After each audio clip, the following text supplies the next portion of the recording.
Hello guys, centre of rigorous എക്സലൻസിന്റെ ഒരു പുതിയ വീഡിയോയിലേക്ക് സ്വാഗതം. ഇന്ത്യയിലെ ട്രാൻസ്പോർട്ടേഷന്റെ കണ്ടിന്യൂഷൻ ആണ് നമ്മൾ ഇന്ന് എടുക്കുന്നത്. അതിൽ സെക്കൻഡ് മോഡാണ് നോക്കാൻ പോകുന്നത്. റോഡ് ട്രാൻസ്പോർട്ടേഷന്റെ ക്ലാസ് കാണാത്തവർ കാണാം. അടുത്ത മെത്തേഡ് എന്ന് പറയുന്നത് റെയിൽവേ ട്രാൻസ്പോർട്ടേഷൻ ആണ്. നമുക്ക് ക്ലാസ്സിലേക്ക് പോവാം. ലോകത്ത് തന്നെ ഏറ്റവും വലിയ റെയിൽവേ നെറ്റ്വർക്കുകളുള്ള രാജ്യങ്ങളിൽ ഒന്നാണ് ഇന്ത്യ. സോ നമ്മുടെ റെയിൽ സിസ്റ്റം എന്ന് പറയുന്നത് ഏഷ്യയിൽ തന്നെ ഒരു സിംഗിൾ മാനേജ്മെന്റിന്റെ കീഴിൽ വർക്ക് ചെയ്യുന്ന ഏറ്റവും വലിയ നെറ്റ്വർക്കാണ്. ഇന്ത്യയിൽ 1,23,236 കിലോമീറ്ററിന്റെ ദൈർഘ്യമാണ് റെയിൽവേക്ക് ഉള്ളത്.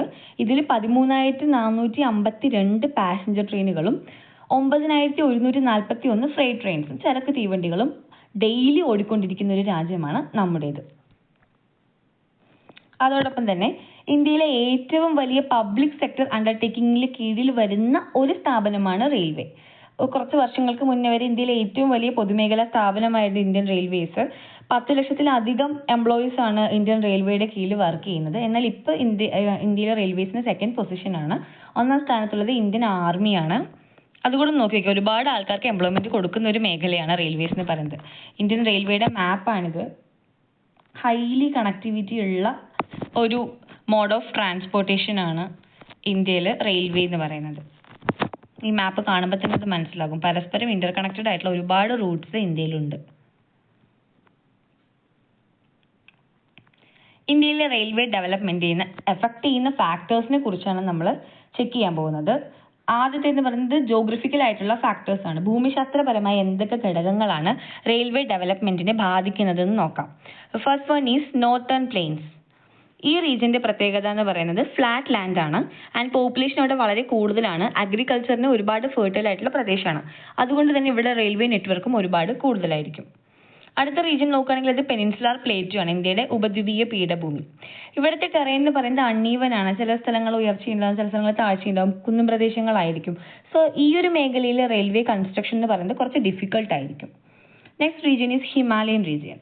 ഇവിടെ എന്ന് വെച്ചാൽ റഗ്ഡ് ആയിട്ടുള്ള മൗണ്ടൈനിയസ് ആയിട്ടുള്ള എൻവയോൺമെന്റ് ആയിരിക്കും. സോ റെയിൽവേ ഡെവലപ്മെന്റ് എന്ന് പറയുന്നത് വളരെ ലിമിറ്റഡ് ആയിരിക്കും. ഫുഡ് ഹിൽസിൽ മാത്രം ചില ടെർമിനൽസ് ഉണ്ടാകും. ഈ പർവ്വതത്തിന്റെ ഏറ്റവും താഴെ തട്ടിൽ മാത്രം, അല്ലെങ്കിൽ ഒപ്പം നിരപ്പായിട്ടുള്ള പ്രദേശങ്ങളിൽ മാത്രം റെയിൽവേ ഡെവലപ്പ് ചെയ്തിട്ടുണ്ടാകും. അടുത്ത പ്രദേശം എന്ന് പറയുന്നത് രാജസ്ഥാന്റെ ഡെസേർട്ട് റീജിയൻസ് ആണ്. ഇവിടുത്തെ പ്രത്യേകത നോക്കുകയാണെങ്കിൽ പോപ്പുലേഷൻ വളരെ സ്പേഴ്സ് ആയിരിക്കും. അവിടങ്ങളിലായിട്ട് മാത്രം, അല്ലെങ്കിൽ വെള്ളം കാണുന്ന പ്രദേശങ്ങളിൽ മാത്രം കുറച്ച് ജനവാസം ഉണ്ടാകും. ആൻഡ് ടെറൈൻ എന്ന് പറയുന്നത് മോസ്റ്റ്ലി സാൻഡി ആയിരിക്കും. സോ ഇവിടെയും റെയിൽവേയുടെ എക്സ്പാൻഷൻ എന്ന് പറയുന്നത് വളരെ കുറവായിരിക്കും. നെക്സ്റ്റ് റീജിയൻ എന്ന് പറയുന്നത് ഫോറസ്റ്റഡ് ആൻഡ് മാർഷി ആയിട്ടുള്ള ഏരിയ ആണ്. സോ ഈ ഡെൻസ് ഫോറസ്റ്റ്, അതോടൊപ്പം തന്നെ സ്വാമ്പി ആയിട്ടുള്ള ചതുപ്പ് പ്രദേശങ്ങളൊക്കെ തന്നെ റെയിൽവേ ലൈൻസിന്റെ കൺസ്ട്രക്ഷനെ ഹിൻഡർ ചെയ്യുന്ന പ്രധാനപ്പെട്ട ഭൂവിഭാഗങ്ങളാണ്. അവിടെ ഒന്നും റെയിൽവേയുടെ ഡെവലപ്മെന്റ് അത്രമാത്രം ഉണ്ടാവാനുള്ള ചാൻസ് ഇല്ല. മോസ്റ്റ്ലി പ്ലെയിൻ ആയിട്ടുള്ള ഏരിയ ആയിരിക്കും റെയിൽവേ കൺസ്ട്രക്ഷൻ ഏറ്റവും കൂടുതൽ യോജിച്ച ഒരു മേഖല എന്ന് പറയുന്നത്. അടുത്തത് എക്കണോമിക് ആയിട്ടുള്ള ഫാക്ടേഴ്സ് ആണ്. സോ ഇന്ത്യയിലെ റെയിൽവേ ഡെവലപ്മെന്റിനെ അഫക്ട് ചെയ്യുന്ന എക്കണോമിക് ഫാക്ടേഴ്സ് ചെക്ക് ചെയ്യാം. ഇന്ത്യയിൽ ഏറ്റവും കൂടുതൽ റെയിൽവേ ഡെവലപ്പ് ചെയ്തിട്ടുള്ള റീജിയൻ എന്ന് പറയുന്നത് എക്കണോമിക്കലി അഡ്വാൻസ്ഡ് ആയിട്ടുള്ള മേഖലകളായിരിക്കും. കാരണം അവിടെ ട്രാൻസ്പോർട്ടേഷന്റെ ഡിമാൻഡും വളരെ കൂടുതലായിരിക്കും. എക്സാമ്പിൾ ആയിട്ട് പറയുകയാണെങ്കിൽ ഡൽഹി ആൻഡ് നോർത്തേൺ പ്ലെയിൻസ്, അവിടെയൊക്കെ ആൾക്കാർ കൂടുതലാണ്, അവിടെ ട്രാൻസ്പോർട്ടേഷൻ ഫെസിലിറ്റിയുടെ ആവശ്യകത കൂടുതലുണ്ട്. അതോടൊപ്പം മുംബൈ ഇൻഡസ്ട്രിയൽ റീജിയൻ, പിന്നെ ജാംഷഡ്പൂർ, ചോട്ടനാഗ്പൂർ പോലുള്ള മിനറൽ റീജിയൻസ്, ഇങ്ങനെയുള്ള സ്ഥലങ്ങളിലൊക്കെ തന്നെ റെയിൽവേ വല്ലാതെ ഡെവലപ്പ് ചെയ്തിട്ടുണ്ടാകും. ഓക്കെ, പിന്നെ ഈ ജാംഷഡ്പൂർ ഈ പ്രദേശങ്ങളുടെയൊക്കെ പ്രത്യേകത എന്ന് വെച്ചാൽ ഇവിടെ റോ മെറ്റീരിയൽസിന്റെയും ഗുഡ്സിന്റെയൊക്കെ ട്രാൻസ്പോർട്ടേഷൻ അത്യന്താപേക്ഷിതമാണ്. അങ്ങനെയും അവിടെ റെയിൽവേ ഡെവലപ്പ് ചെയ്തിട്ടുണ്ട്. അല്ലാതെ ആൾക്കാരുടെ യാത്രാ സൗകര്യങ്ങൾക്ക് വേണ്ടിയിട്ടും ഉണ്ട്. അടുത്തൊരു ഫാക്ടർ എന്ന് പറയുന്നത് പൊളിറ്റിക്കൽ ആൻഡ് അഡ്മിനിസ്ട്രേറ്റീവ് ഫാക്ടർ ആണ്. ഇന്ത്യയിൽ റെയിൽവേ നെറ്റ്വർക്ക് വല്ലാതെ വ്യാപിച്ചത് ബ്രിട്ടീഷ് ലെറ്റസിയുടെ കീഴിലായിരുന്നു. അവരെന്തിനാണ് ഈ റെയിൽവേ ഡെവലപ്പ് ചെയ്തെന്ന് വെച്ചാൽ, ഒന്ന് റോ മെറ്റീരിയൽസിനെ പോർട്ടുകളിലേക്ക് ട്രാൻസ്പോർട്ട് ചെയ്യാൻ, നിയർ ബൈ ആയിട്ടുള്ള തുറമുഖങ്ങളിലേക്ക് റോ മെറ്റീരിയൽസ് എത്തിക്കാൻ. മറ്റൊരു ആവശ്യം എന്ന് പറയുന്നത് ഫിനിഷ്ഡ് ഗുഡ്സിനെ ബ്രിട്ടനിലേക്ക് കയറ്റുമതി ചെയ്യാൻ. അടുത്തൊരു ആവശ്യം എന്ന് പറയുന്നത് ഇന്ത്യയിൽ മുഴുവനായിട്ട് മിലിറ്ററി കൺട്രോൾ കൊണ്ടുവരാൻ വേണ്ടി ഈ ആർമിയിലുള്ള ആൾക്കാരെയൊക്കെ ട്രാൻസ്പോർട്ട് ചെയ്യാനും പറ്റും. പിന്നെ മുംബൈ, കൊൽക്കത്ത, ചെന്നൈ പോലുള്ള പ്രധാനപ്പെട്ട മേജർ പോർട്ടുകളെ പരസ്പരം കണക്ട് ചെയ്ത് നിർത്താനും ബ്രിട്ടീഷുകാർ ഇങ്ങനെ ഇന്ത്യയിൽ റെയിൽവേ ഡെവലപ്പ് ചെയ്തിട്ടുണ്ടായിരുന്നു. ഇന്ത്യൻ റെയിൽവേയുടെ ഇയർ വൈസ് ആയിട്ടുള്ള ഡെവലപ്മെന്റ് ആണ് ഇവിടെ കൊടുത്തിരിക്കുന്നത്. ഇന്ത്യയിൽ ആദ്യത്തെ റെയിൽവേ ലൈൻ എന്ന് പറയുന്നത് 1853 വന്നത്. അത് മുംബൈ താനെയുമായിട്ട് ബന്ധിപ്പിച്ചതായിരുന്നു. വെറും 34 കിലോമീറ്റർ മാത്രമായിരുന്നു അതിന്റെ ലെങ്ത്. ഒരു പരീക്ഷണോട്ടം പോലെ തുടങ്ങിയതാണ്. ആദ്യമായിട്ട് റെയിൽവേ ഇൻട്രൊഡ്യൂസ് ചെയ്യാണ്. അടുത്ത വർഷം തന്നെ 1854 ഹൗറ ടു ഹൂബ്ലിയിൽ ഒരു റെയിൽവേ ലൈൻ ഓപ്പൺ ചെയ്തു. നെക്സ്റ്റ് ഒരു ഗ്രോത്ത് ഉണ്ടായത് 2 വർഷങ്ങൾക്ക് ശേഷമാണ്. 1856 തമിഴ്നാട്ടില് റോയപുരം ടു ആർക്കോട്ടില് സൗത്ത് ഇന്ത്യയിലെ ആദ്യത്തെ റെയിൽവേ ലൈൻ തുടങ്ങി. പിന്നെ 3 വർഷങ്ങൾ കഴിഞ്ഞ് 1853 Kanpur to Allahabad line open ചെയ്തു. പിന്നെ 1870 കൊൽക്കത്ത ടു മുംബൈ ഇവയുടെ ഇടയിലുള്ള എല്ലാ റെയിൽവേ റൂട്ടുകളും ഈ ഒരു പീരീഡ് ആകുമ്പോഴേക്കും തന്നെ തുടങ്ങിയിട്ടുണ്ട്. 1870 തന്നെ സ്റ്റാർട്ട് ചെയ്തിട്ടുണ്ട്. 1871 മുംബൈ ടു ചെന്നൈ വരെയുള്ള ഒരു ദൈർഘ്യമേറിയ കണക്ഷൻ കംപ്ലീറ്റ് ചെയ്തു. 1951 ഉണ്ടായിട്ടുള്ള ഒരു പ്രകടമായ മാറ്റം എന്ന് പറയുന്നത് ഗവൺമെന്റ് ഓഫ് ഇന്ത്യ റെയിൽവേസിനെ നാഷണലൈസ് ചെയ്യുകയാണ്. മൊത്തം ഇന്ത്യൻ ഗവൺമെന്റിന്റെ കീഴിലേക്ക് ഈ ഒരു ഡിപ്പാർട്ട്മെന്റിനെ കൊണ്ടുവരികയാണ്. ഇനി ഇന്ത്യൻ റെയിൽവേയുടെ വളർച്ച പരിശോധിക്കുകയാണെങ്കിൽ തുടക്കത്തിൽ 1853 റെയിൽവേയുടെ ലെങ്ത് എന്ന് പറയുന്നത് വെറും 34 കിലോമീറ്റർ ആയിരുന്നു. എന്നാൽ 2025 ആകുമ്പോൾ ഇത് 69,181 കിലോമീറ്റർ, അപ്രോക്സിമേറ്റ് 69,000. പഠിക്കാനുള്ള ഒരു എളുപ്പത്തിന് അങ്ങനെ എടുത്ത് പഠിക്കാം. അപ്പോൾ 69,000 കിലോമീറ്ററിലേക്ക് ഇന്ത്യൻ റെയിൽവേ വളർന്നിട്ടുണ്ട്. ഇതിൽ 2023-24 വർഷത്തിൽ മാത്രം ആഡ് ചെയ്ത ട്രാക്കുകൾ നോക്കുകയാണെങ്കിൽ അത് 5,200 കിലോമീറ്ററുകളോളം വരും. പിന്നെ ഇന്ത്യയിൽ നടക്കുന്ന ഡെയിലി ട്രെയിൻ ഓപ്പറേഷൻസിന്റെ കണക്കാണെങ്കിൽ അത് 13,000-ലധികമാണ്. ദിവസേന ഓടിക്കൊണ്ടിരിക്കുന്ന തീവണ്ടികളുടെ കണക്കാണിത്. ഇന്ത്യൻ റെയിൽവേയുടെ 2 ഘട്ടങ്ങളിലായിട്ടുള്ള മാപ്പാണ് തുടക്കത്തിലെയും ആദ്യകാലത്തെയും കറന്റ്ലി ഇപ്പോഴുള്ള 69,000 കിലോമീറ്ററിന്റെ ഒരു മാപ്പാണിത്. ഏറ്റവും കൂടുതൽ റെയിൽവേ നെറ്റ്വർക്കുകൾ ഉള്ളത് ഉത്തർപ്രദേശിലാണെന്ന് നമുക്ക് കാണാം. ഇനി DFC യെ കുറിച്ച് നോക്കാം. Dedicated freight corridors. ഇന്ത്യയിലെ ഈ ചരക്ക് മുഖേനയുള്ള തീവണ്ടികളുടെ സഞ്ചാരപാത നോക്കുകയാണെങ്കിൽ ഈസ്റ്റേൺ DFC അത് കണക്ട് ചെയ്യുന്നത് ലുധിയാനയെ ഡാങ്കുനിയോ ആയിട്ടാണ്. പഞ്ചാബ്, ഹരിയാന, UP, ബീഹാർ, വെസ്റ്റ് ബംഗാൾ തുടങ്ങിയ സംസ്ഥാനങ്ങൾ ഇത് കവർ ചെയ്യുന്നുണ്ട്. അടുത്തത് വെസ്റ്റേൺ DFC ആണ്. ദാദ്രി ടു മുംബൈ ആണ് കണക്ട് ചെയ്യുന്നത്. ഡൽഹി, ഹരിയാന, രാജസ്ഥാൻ, ഗുജറാത്ത്, മഹാരാഷ്ട്ര തുടങ്ങിയ 5 സംസ്ഥാനങ്ങളെ ബന്ധിപ്പിക്കുന്നുണ്ട്. ഇതിന്റെ ആകെ നീളം എന്ന് പറയുന്നത് അപ്രോക്സിമേറ്റ് 3,300 കിലോമീറ്റർ ആണ്. ഫ്രൈറ്റ് എഫിഷ്യൻസി വർദ്ധിപ്പിക്കുന്നതിനോടൊപ്പം തന്നെ കൺജഷൻ കുറയ്ക്കാനും ഇത് സഹായിക്കുന്നുണ്ട്. ഈ റൂട്ടിലുള്ള തിരക്ക് കുറയ്ക്കാനും സഹായിക്കുന്നുണ്ട്. ഇത് സെക്ഷൻസ് ഓപ്പൺ ചെയ്തതാണ് ഇവിടെ കാണിക്കുന്നത് പുതിയ റെയിൽവേയുടെ.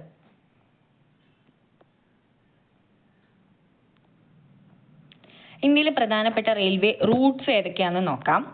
മുംബൈ ടു ഡൽഹി കണക്ട് ചെയ്യുന്നത് 2 റൂട്ടുകളാണ് പ്രധാനമായിട്ടും. സെൻട്രൽ റൂട്ടും ഉണ്ട്, അതോടൊപ്പം വെസ്റ്റേൺ സോൺസ്. ഈ 2 സോൺസിലൂടെയാണ് മുംബൈയെ ഡൽഹിയുമായിട്ട് നോർത്തിലേക്ക് കണക്ട് ചെയ്യുന്നത്. അടുത്ത റൂട്ട് മുംബൈ ടു കൊൽക്കത്തയാണ്. അത് നാഗ്പൂർ വഴിയും ബന്ധിപ്പിക്കുന്നുണ്ട്, അലഹാബാദ് വഴിയും ബന്ധിപ്പിക്കുന്നുണ്ട്. Next one is Mumbai to Chennai. Pune, Solapur, Raichur, Guntakal തുടങ്ങിയ പ്രദേശങ്ങളായിട്ട് ബന്ധിപ്പിക്കുന്നുണ്ട്. ഇനി പൂനെ, ബാംഗ്ലൂർ എടുക്കുകയാണെങ്കിൽ മിറാജ്, ബൽഗാം, ഹൂബ്ലി ഇങ്ങനെയാണ് ബാംഗ്ലൂർ എത്തുന്നത്. ചെന്നൈ ടു ഡൽഹി നോക്കുകയാണെങ്കിൽ വിജയവാഡ, നാഗ്പൂർ, ഇത്താർസി, ഝാൻസി തുടങ്ങിയ പ്രദേശങ്ങളിലൂടെയാണ്, ഈ സ്റ്റേഷൻസിലൂടെയാണ് പോകുന്നത്. അടുത്തത് ഗോരഖ്പൂർ ടു തിൻസുക്കിയ ആണെങ്കിൽ ഇത് ഡിഫൻസ് ആവശ്യങ്ങൾക്ക് വേണ്ടിയിട്ടാണ് യൂസ് ചെയ്യുന്നത്. നോർത്ത് ഈസ്റ്റുകൾ കണക്ട് ചെയ്യുന്ന ഒരു റൂട്ടാണ് ഈ ഗോരഖ്പൂർ ടു തിൻസുക്കിയ എന്ന് പറയുന്നത്. അടുത്ത ഒരു റൂട്ടാണ് കൊങ്കൺ റെയിൽവേ. റോഹ മുതൽ മാംഗ്ലൂർ വരെയുള്ള 760 കിലോമീറ്റർ ആണ് ഈ കൊങ്കൺ റെയിൽവേയുടെ ആകെ നീളം. മഹാരാഷ്ട്രയെ കർണാടകയുമായിട്ടാണ് ബന്ധിപ്പിക്കുന്നത്. ഇതൊരു കോസ്റ്റൽ റൂട്ട്, നമ്മുടെ വെസ്റ്റേൺ കോസ്റ്റൽ ലൈന് പാരലൽ ആയിട്ടാണ് ഈ കൊങ്കൺ റെയിൽവേയും സ്ഥിതി ചെയ്യുന്നത്. ഇനി നമ്മൾ നോക്കാൻ പോകുന്നത് ഇന്ത്യയിലെ പ്രധാനപ്പെട്ട റെയിൽവേ സോൺസ് ആണ്. 17 മേജർ റെയിൽവേ സോൺസ് ആണ് ഇന്ത്യയിലുള്ളത്. ഹെഡ്ക്വാർട്ടേഴ്സ് ഒക്കെ തന്നെ ഇമ്പോർട്ടന്റ് ആണ്. നോർത്തേൺ റെയിൽവേയുടെ ആസ്ഥാനം ഡൽഹിയിലാണ്. 1952 ഇത് എസ്റ്റാബ്ലിഷ് ചെയ്യുന്നത്. ഇനി നോർത്ത് ഈസ്റ്റേൺ റെയിൽവേ, വടക്ക് കിഴക്കൻ റെയിൽവേ നോക്കുകയാണെങ്കിൽ അത് ഗോരഖ്പൂരിലാണ്, UP-യിലെ. തേർഡ് വൺ എന്ന് പറയുന്നത് നോർത്ത് ഈസ്റ്റ് ഫ്രോണ്ടിയർ റെയിൽവേ ആണ്. ഗുവാഹത്തിയാണ് അതിന്റെ ആസ്ഥാനമായിട്ട് വരുന്നത്. Eastern railway Kolkata, south eastern railway Kolkata. ഒരു സോൺ ആഡ് ചെയ്യാനുണ്ട്, മെട്രോയുടെ ആസ്ഥാനവും കൊൽക്കത്ത തന്നെയാണ്. പിന്നെ സൗത്ത് സെൻട്രൽ റെയിൽവേ അത് സെക്കന്ദരാബാദിലാണുള്ളത്. സദേൺ റെയിൽവേ ആണെങ്കിൽ നമുക്കറിയാം അല്ലെ, ചെന്നൈയാണ്. ഇനി സെൻട്രൽ റെയിൽവേയും മുംബൈയാണ്, വെസ്റ്റേൺ റെയിൽവേയുടെ ആസ്ഥാനവും മുംബൈയാണ്. പിന്നെ സൗത്ത് വെസ്റ്റേൺ റെയിൽവേ ആകുമ്പോൾ അത് ഹുബ്ലി ആയിരിക്കും. നമ്മൾ 2 ടൈപ്പ് നോക്കിയത്. ഇപ്പൊ നോർത്ത് ഈസ്റ്റേൺ റെയിൽവേയുടെ ആസ്ഥാനം ഗോരഖ്പൂർ ആണ്. വേറെ സൗത്ത് വെസ്റ്റേൺ റെയിൽവേ, തെക്ക് പടിഞ്ഞാറൻ റെയിൽവേയുടെ ആസ്ഥാനം കർണാടകയിലുള്ള ഹുബ്ബള്ളിയാണ്. അതേപോലെ ഇനി നോർത്ത് വെസ്റ്റേൺ റെയിൽവേ ഉണ്ട്, അത് ജയ്പൂരാണുള്ളത് രാജസ്ഥാനിലെ. വെസ്റ്റ് സെൻട്രൽ റെയിൽവേ ആണെങ്കിൽ ജബൽപൂരും, നോർത്ത് സെൻട്രൽ റെയിൽവേ ആണെങ്കിൽ അത് അലഹാബാദും ആണ്. അടുത്തത് സൗത്ത് ഈസ്റ്റ് സെൻട്രൽ റെയിൽവേ ആണ് ബിലാസ്പൂർ. ഈസ്റ്റ് കോസ്റ്റൽ റെയിൽവേയുടെ ആസ്ഥാനം ഭുവനേശ്വർ ഒഡീഷയും, ഈസ്റ്റ് സെൻട്രൽ റെയിൽവേയുടെ ആസ്ഥാനം ഹാജിപൂരും ആണ്. പിന്നെ കൊങ്കൺ റെയിൽവേയുടെ ആസ്ഥാനമായിട്ട് വരുന്നത് നവി മുംബൈ ആണ്. ഇന്ത്യയിലുള്ള റെയിൽവേ സോണിന്റെ മാപ്പാണിത്.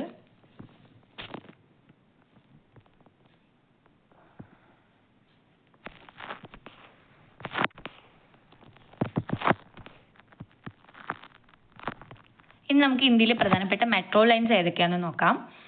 കൊൽക്കത്തയിലെ പ്രധാന മെട്രോ സിസ്റ്റമാണ് കൊൽക്കത്ത മെട്രോ. ചെന്നൈയിലുള്ള മെട്രോ ചെന്നൈ MRTS അല്ലെങ്കിൽ ചെന്നൈ മെട്രോ എന്നറിയപ്പെടുന്നു. ഡൽഹി NCRൽ ഡൽഹി മെട്രോ. ബാംഗ്ലൂരിലെ നമ്പർ മെട്രോ.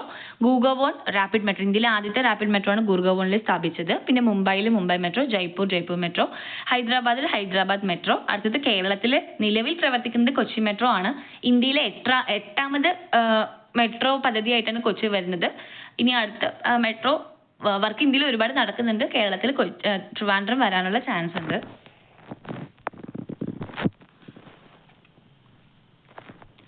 ഇന്ത്യൻ റെയിൽവേയുടെ മേഖലയിൽ കാതലായ ഒരു മാറ്റം കൊണ്ടുവന്ന വിഭാഗമാണ് ഈ വന്ദേ ഭാരത് എന്ന് പറയുന്ന ട്രെയിൻസിന്റെ ഇൻട്രൊഡക്ഷൻ. ഇത് ആദ്യമായിട്ട് ലോഞ്ച് ചെയ്തത് 2019 ഫെബ്രുവരി 15-നാണ്. ആദ്യത്തെ റൂട്ട് എന്ന് പറയുന്നത് ന്യൂഡൽഹി ടു വാരണസി ആണ്. കേരളത്തിലാവുമ്പോൾ 2023-ലാണ് ആദ്യമായിട്ട് ഇൻട്രൊഡ്യൂസ് ചെയ്യുന്നത്.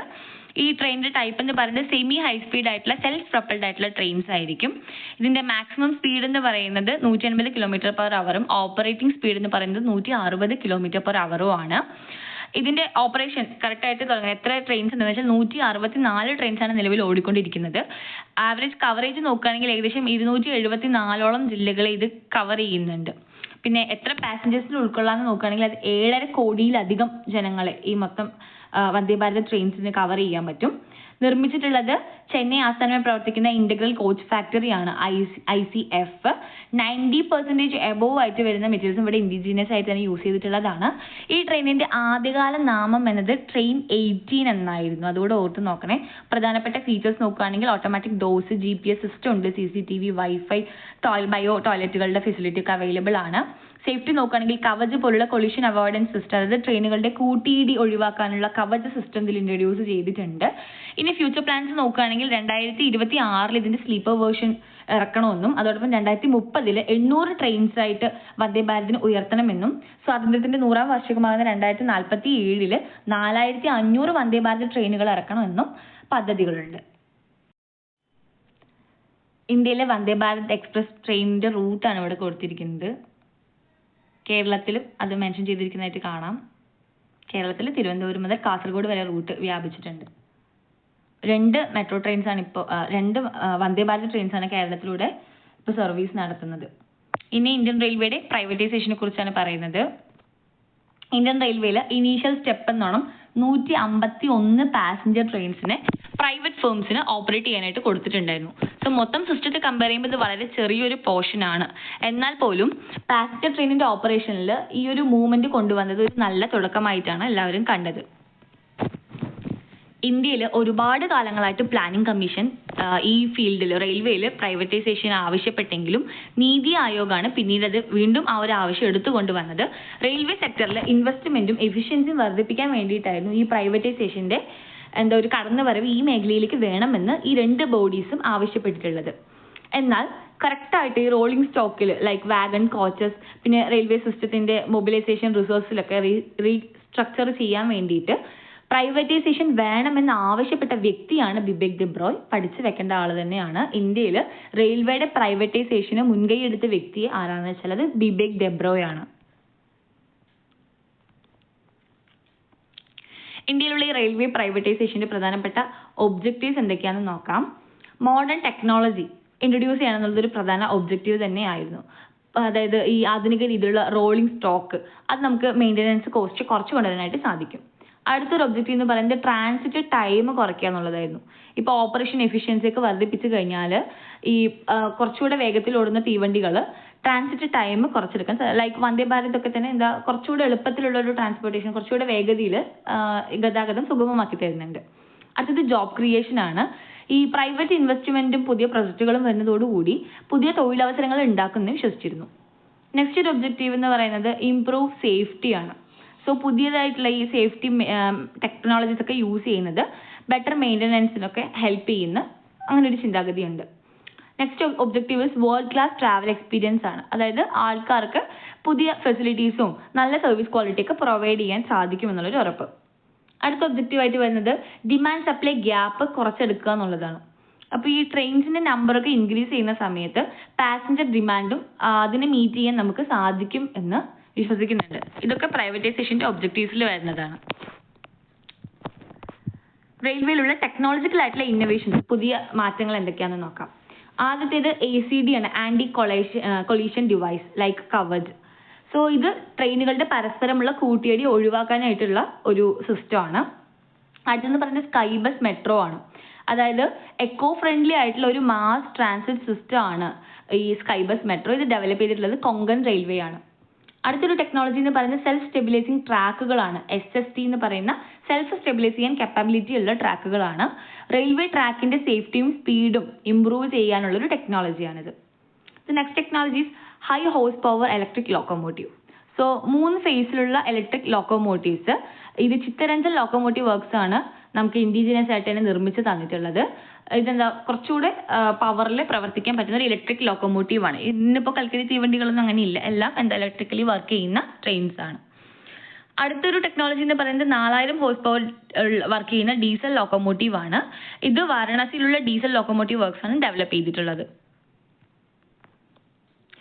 2025 വരെ ലഭിച്ചിട്ടുള്ള കണക്കുകൾ പ്രകാരമുള്ള ഇന്ത്യയിലെ റെയിൽവേ നെറ്റ്വർക്കുകൾ നോക്കുകയാണെങ്കിൽ ഇന്ത്യയുടെ ട്രാൻസ്പോർട്ടിംഗ് സിസ്റ്റത്തിന്റെ ബാക്ക് ബോൺ ആയിട്ട് നമുക്ക് റെയിൽവേയെ കൺസിഡർ ചെയ്യാനായിട്ട് സാധിക്കും. പാസഞ്ചേഴ്സിനെയും ഗുഡ്സിനെയും ഒരേപോലെ നമുക്ക് ദിവസേന ഇതിൽ ട്രാൻസ്പോർട്ട് ചെയ്യാൻ പറ്റുന്നുണ്ട്. ഇന്ത്യൻ റെയിൽവേയുടെ ടോട്ടൽ ലെങ്ത് നോക്കുകയാണെങ്കിൽ അത് 69,181 കിലോമീറ്റർ ആണ്. ഇന്ത്യയിൽ ഇതിന്റെ ഗ്ലോബൽ റാങ്ക് നോക്കുകയാണെങ്കിൽ ലോക രാജ്യങ്ങൾക്കിടയിൽ 4ാം സ്ഥാനമാണ് ഇന്ത്യക്കുള്ളത്. US, ചൈന, റഷ്യ എന്നീ രാജ്യങ്ങൾക്ക് ശേഷം ഇന്ത്യയാണ് വരുന്നത്. ഇന്ത്യയിൽ ദിവസേന പ്രവർത്തിക്കുന്ന ട്രെയിനുകളുടെ എണ്ണം അത് 13,000-ൽ വരും. ഇന്ത്യയിലെ 3 ടൈപ്പ് ഓഫ് ട്രാക്കുകളിലൂടെയാണ് ട്രെയിൻ സർവീസ് നടത്തുന്നത്. Broad gauge, metre gauge and narrow gauge. Metre gauge എന്ന് പറയുമ്പോൾ ആ പാളത്തിന്റെ അകലം എന്ന് പറയുന്നത് 1 മീറ്റർ ആയിരിക്കും. ബ്രോഡ് ഗേജ് എന്ന് പറയുന്നത് it is more than 1 metre. Narrow gauge എന്ന് പറയുന്നത് it is less than 1 metre. ഇനി ഇന്ത്യയിലെ ആദ്യത്തെ റെയിൽവേ ലൈൻ ഏതാണെന്ന് നോക്കുകയാണെങ്കിൽ അത് ബോംബെ ടു താനെ സർവീസ് നടത്തിയിട്ടുള്ള 1853 പ്രവർത്തനമായിരുന്നു. ഇന്ത്യയിൽ ഏറ്റവും കൂടുതൽ റെയിൽവേ നെറ്റ്വർക്ക് ഉള്ള പ്രധാനപ്പെട്ട 10 സംസ്ഥാനങ്ങളുടെ ലിസ്റ്റ് എടുക്കുകയാണെങ്കിൽ ആദ്യ സ്ഥാനത്ത് വരുന്നത് ഉത്തർപ്രദേശ് ആയിരിക്കും. ഏകദേശം 8,900 കിലോമീറ്റർ ആണ് ഉത്തർപ്രദേശിലുള്ള റെയിൽവേ റൂട്ടിന്റെ നീളം വരുന്നത്. Second position goes to Rajasthan. Third വരുന്നത് മഹാരാഷ്ട്രയാണ്. ഫോർത്ത് മധ്യപ്രദേശ്. 10th വരുന്നത് കർണാടക. ആദ്യത്തെ 2-3 പൊസിഷനെങ്കിലും നോക്കി വെക്കുക. ഇനി ഏറ്റവും കുറച്ച് റെയിൽവേ ആക്സസിബിലിറ്റി ഇല്ല അല്ലെങ്കിൽ ഒട്ടും റെയിൽവേ ചെന്നെത്താത്ത ഇന്ത്യയിലെ പ്രദേശങ്ങൾ നോക്കുകയാണെങ്കിൽ സിക്കിമാണ് ആദ്യം പറയുന്നത്. മൗണ്ടൈനസ് ടെറൈൻ ആണ്. ഒട്ടും ഒരു റെയിൽവേ ലൈൻ പോലും ഇല്ലാത്ത പ്രദേശമായിരുന്നു സിക്കിം. എന്നാൽ സിക്കിമിൽ ഇപ്പോൾ ആദ്യമായിട്ടൊരു റെയിൽവേ ലൈൻ ഇൻട്രൊഡ്യൂസ് ചെയ്യാൻ പോവുകയാണ്. അടുത്തത് ലഡാക്കാണ്. ലഡാക്കിൽ ഇതുപോലെ ഉയരം കൂടിയ പ്രദേശമാണ്. ക്ലൈമറ്റ് ഭയങ്കര ഹാർഷാണ്. അപ്പോൾ അവിടെ കൺസ്ട്രക്ഷൻ ഒക്കെ ഒരുപാട് റെസ്ട്രിക്ഷൻസ് ഉണ്ടാകും.